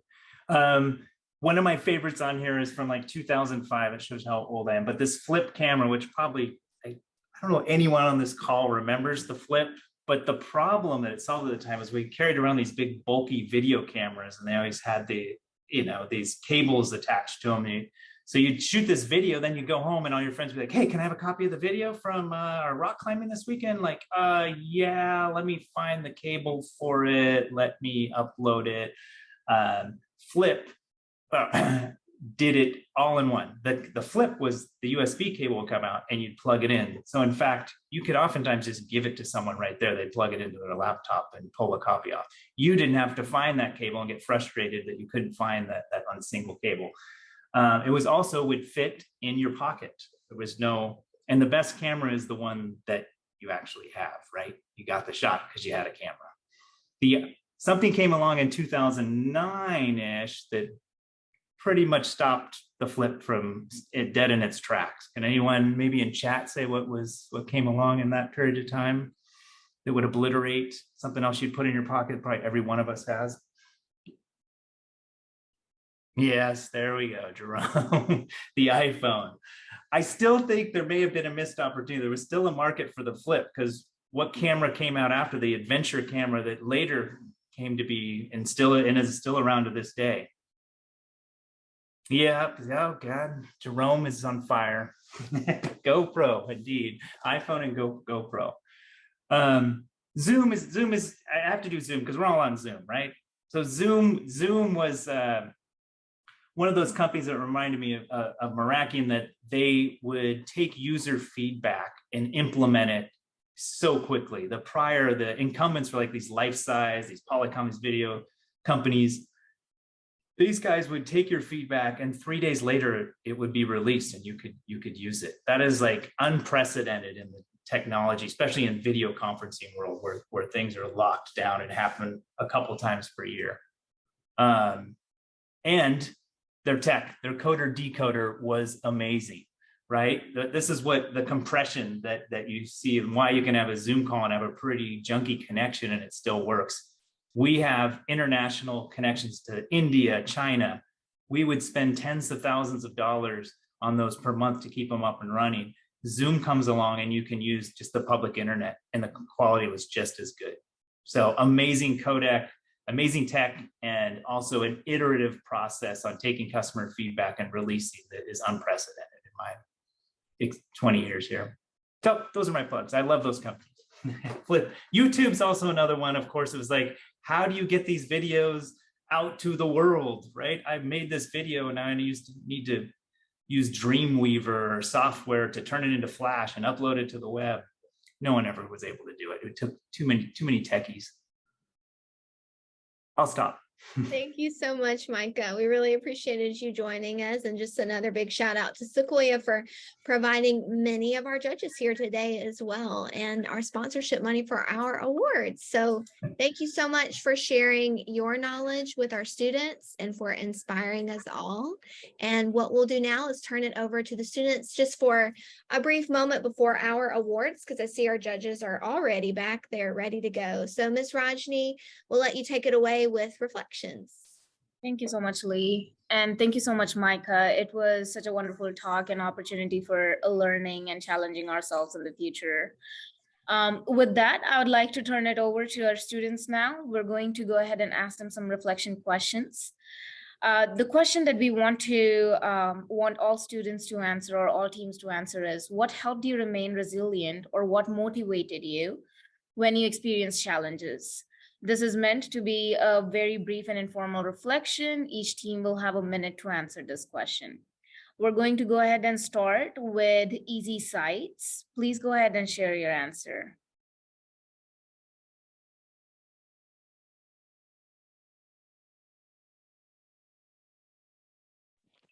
Can you repeat the question, please? Yes, of course. The question is, what motivated you or helped you remain resilient throughout those challenges that you faced while you were building your project? I would say probably getting excited for our finished product. We really just wanted to see what our outcome would be in the end. So that's kind of what pushed us more and more to want to keep trying to go, move on, even if we didn't know what we were doing. So I would say that's what motivated us. Thank you so much for sharing that, Easy Sights. You're We're going welcome. to now move on. Thank you. We're now going to go ahead and move on to hear from our team, Helm Tector. Would you please mind sharing your answer? I think the one thing that kept us motivated was the fact that this invention was going to be used to help people. And also we had a lot of fun inventing this. So I think the challenges that came with it kind of drove us to get it accomplished, and also the enjoyment of it wanted us to helped us in wanting to see it through. I agree, because it was just fun to make the invention overall, fun to work with our partners and stuff. And it was also we knew we were helping someone, so it's always nice to help people. All right, thank you so much, Helm Tector. We're going to now go ahead and we would like to hear from Ocular Strap-on Lens. What kept us motivated was the fact that the more and more that we keep working on invention, the closer we could get to helping our community partner and potentially a lot of other people that would probably be benefited because of our invention. Thank you so much. We're going to go ahead and we would like to invite KID, Kid Identification Device team, to share their response. I think personally, what kept us all motivated was really each other, and we wanted to get this done. We were throughout the entire thing, we were all helping each other. We were all very split, and we were. Did you say kid? Am I? We're going to go ahead and pause. But I'm hoping to get that reduced. I'm sorry, did I? The every player as a per player amount. I think we might have audio playing over you, Giovanni. I think there was, yeah, do you have there might be something going on in the background that's just preventing. If you want to mute the other device, I'm sure we can hear you just as well. Yeah. I don't know what that is. I think it might be just some random video in the background. Sorry. Oh, you're good. You're good. You're good. Go ahead. I think it was really each other. We were all I would work on the code and Madeline, like me and Kaya would work on the code, and then Madeline and Kayla and Ava and Bella would do all this research to try to make sure we were doing it all done. We all supported each other. If Madeline or if Kaya or Kayla was struggling with one thing, we were all there to like try to help each other. I feel like also the mindset of like, if you can't get this done, if you are struggling with this, come back tomorrow and try again. And also Miss Long and Mr. Magnato, who were very supportive throughout the whole process of like, I have like complete faith that you guys can get this done, and all of that really helped us. That is so great to hear. Would any of the other teammates like to add on? Yeah, sure. Sorry, my microphone wasn't working earlier. But yeah, I really think something that kept us like going and motivated was just like the thought of getting like done also, like not in like a bad way, but I'm saying like having something accomplished that we could do in the future that could possibly like make something big out of it, or just like having like fun with our friends to have something that like we feel accomplished to do. Like I think it would just benefit like our self-esteem and like how we see ourselves as people. Thank you so much. We're going to now go ahead and hear from the helper belter.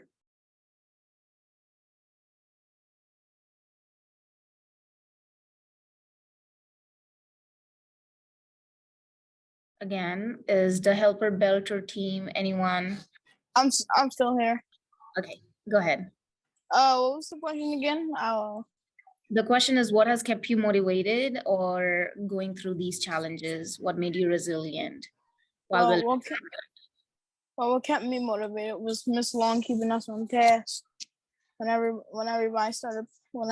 anybody kept playing around, Miss Long would just tell us to focus on our work, and then that just kept me going the whole time. And then my other teammates, seeing them help me out, or help our whole group out with the project to help one of our classmates sibling out, to help him out in his everyday life. Thank you so much. We would now go ahead and like to hear from the finger scanner team. What kept you motivated? The main thing that really kept me motivated is by really just trying to work towards our goal to try and get it completed, even though we weren't able to, and also seeing Mr. Magnato's reaction, our sponsor, to our finished product. Yes. Thank you so much. We're going to now invite Monami to share what kept them motivated.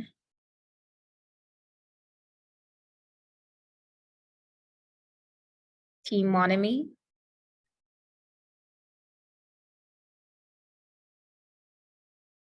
All right, would go ahead and call upon the Nico to share what has kept them motivated throughout this whole project building.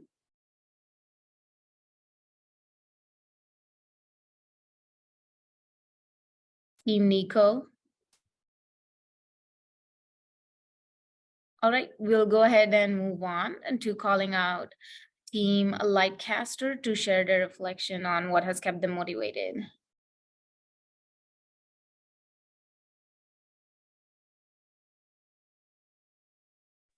We may be missing a school potentially. All right, we would go ahead and call out on the team the Naive to share their reflection.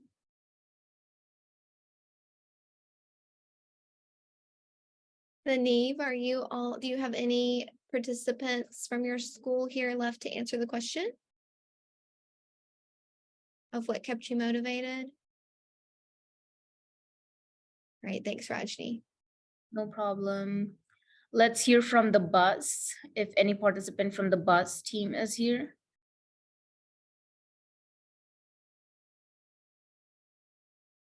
All right. Is any participant from the Fly with Ease team here to share their reflection?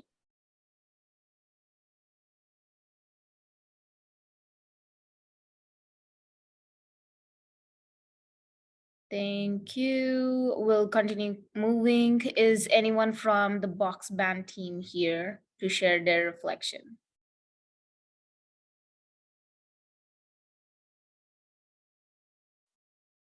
No worries, we understand. We are going to go ahead and call upon Water Waiter. If anyone from Water Waiter is here.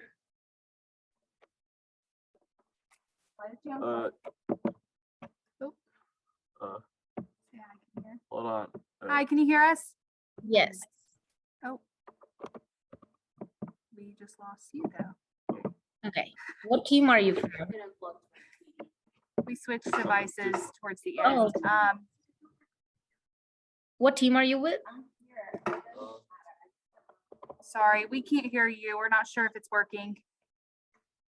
That's okay. Why don't we go ahead and We'll type it in the move to- chat. You can keep going. We can move to That's good. awards, actually, Miss Rajni. I can tell that some of our schools may have dropped, and that might be a reflection of our teams. I do see Gold Crown is here, though. I can clearly see them because their camera's on. Gold Crown, have you guys gotten a chance to answer the reflection question?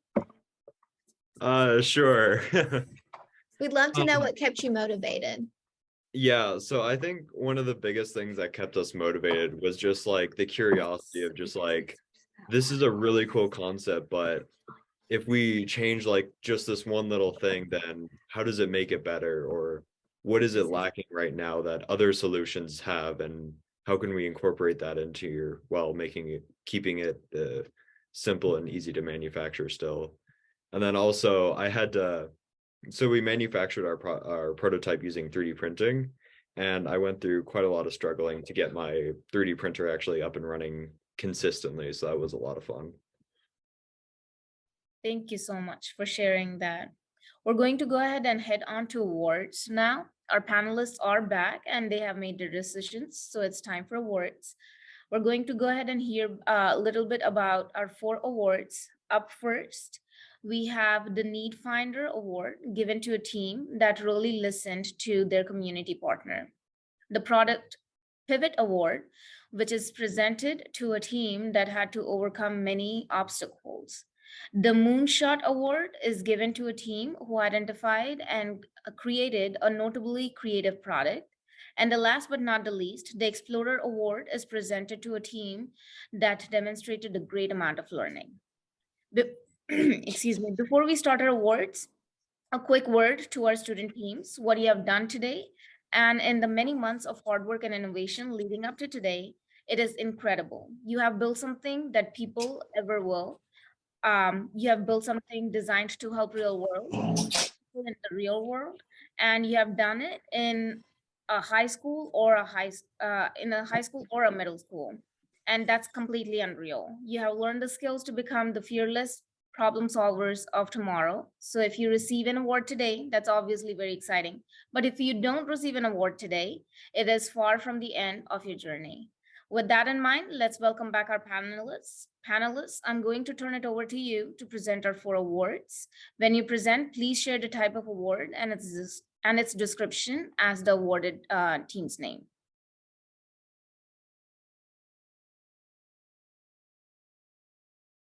Are we doing middle school or high school first? We'll start with high school. All right. High school award number 1 is the Explorer Award. And some of the criteria were around prioritizing of learning. And we give this award to Gold Crown Water Turbine Project. And our note was that we liked the initial prototype and that you iterated on your design by learning how you had to get more knowledgeable about turbines in order to come up with a final design. So we felt that was good for the Explorer Award. All right, high school award number 2 is Product Pivot Award, which is basically the description of the awarders who overcame many obstacles. This award is going to the Nikos People team, I think, and so their bus product. So like most engineering products, it started with one idea, and they've explored, they kept changing and exploring, like whether with ear or with a earpiece or a neck piece. So, and they ended up with going with a leg, anklet. So that was pretty cool. So they had to iterate a few times until something stuck. So that's pretty cool. And the last high school award is the Moonshot Award. That award is for notably novel or impactful ideas. And we gave this award to the Red. Their product was the Neve, which was the wearable sleeve. And we really liked that they incorporated both a vibration and a light feedback as part of their stimulus back to the user.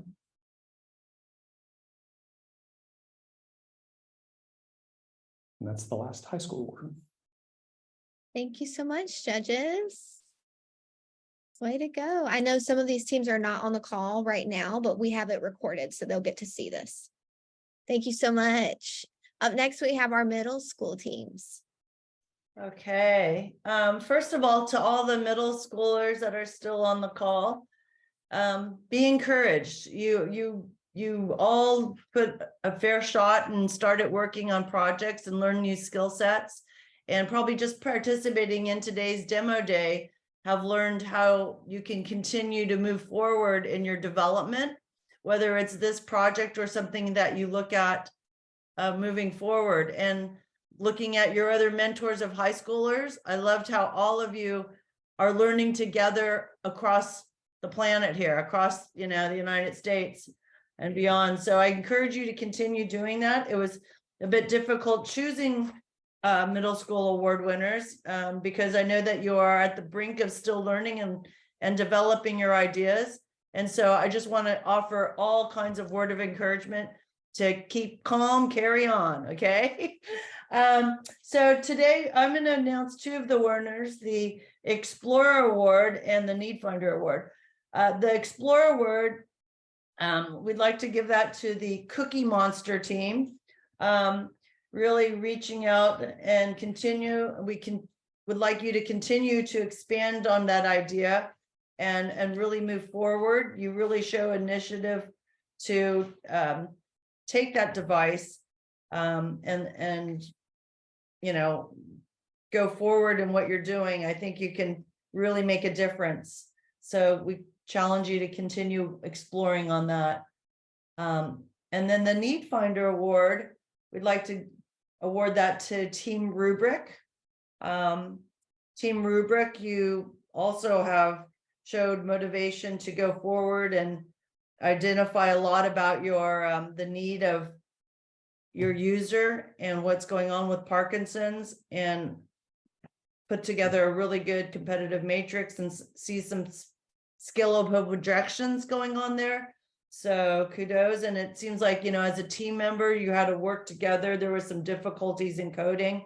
But I think coming together, you can really move forward and keep working at looking at the needs of the users.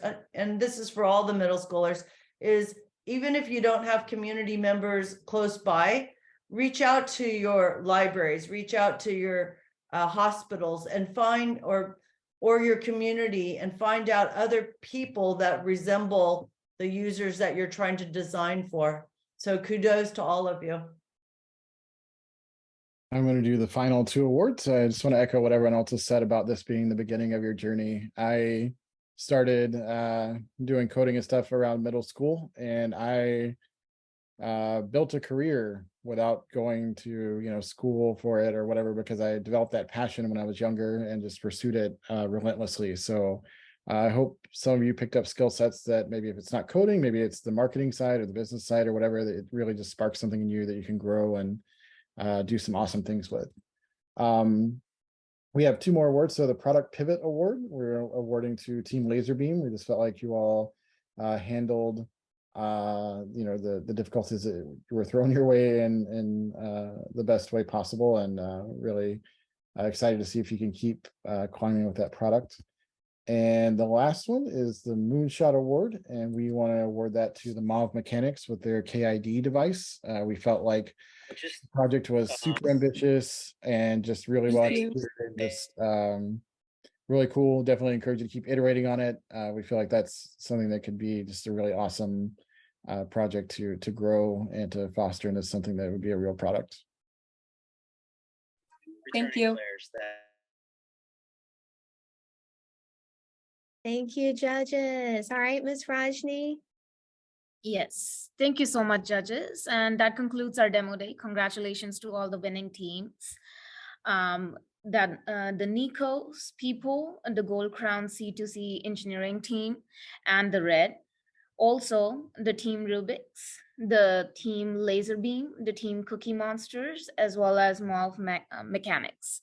Congratulations are in order for you. We'd also like to thank all of our amazing teams today. A huge thank you to all the panelists, the keynote speaker, and Sequoia Capital, our audience and donors, and to everyone who helped these teams along their journey, from teachers to families and to mentors. You can continue to donate to Project Invent to enable us to continue the mission of empowering young people to innovate all year round.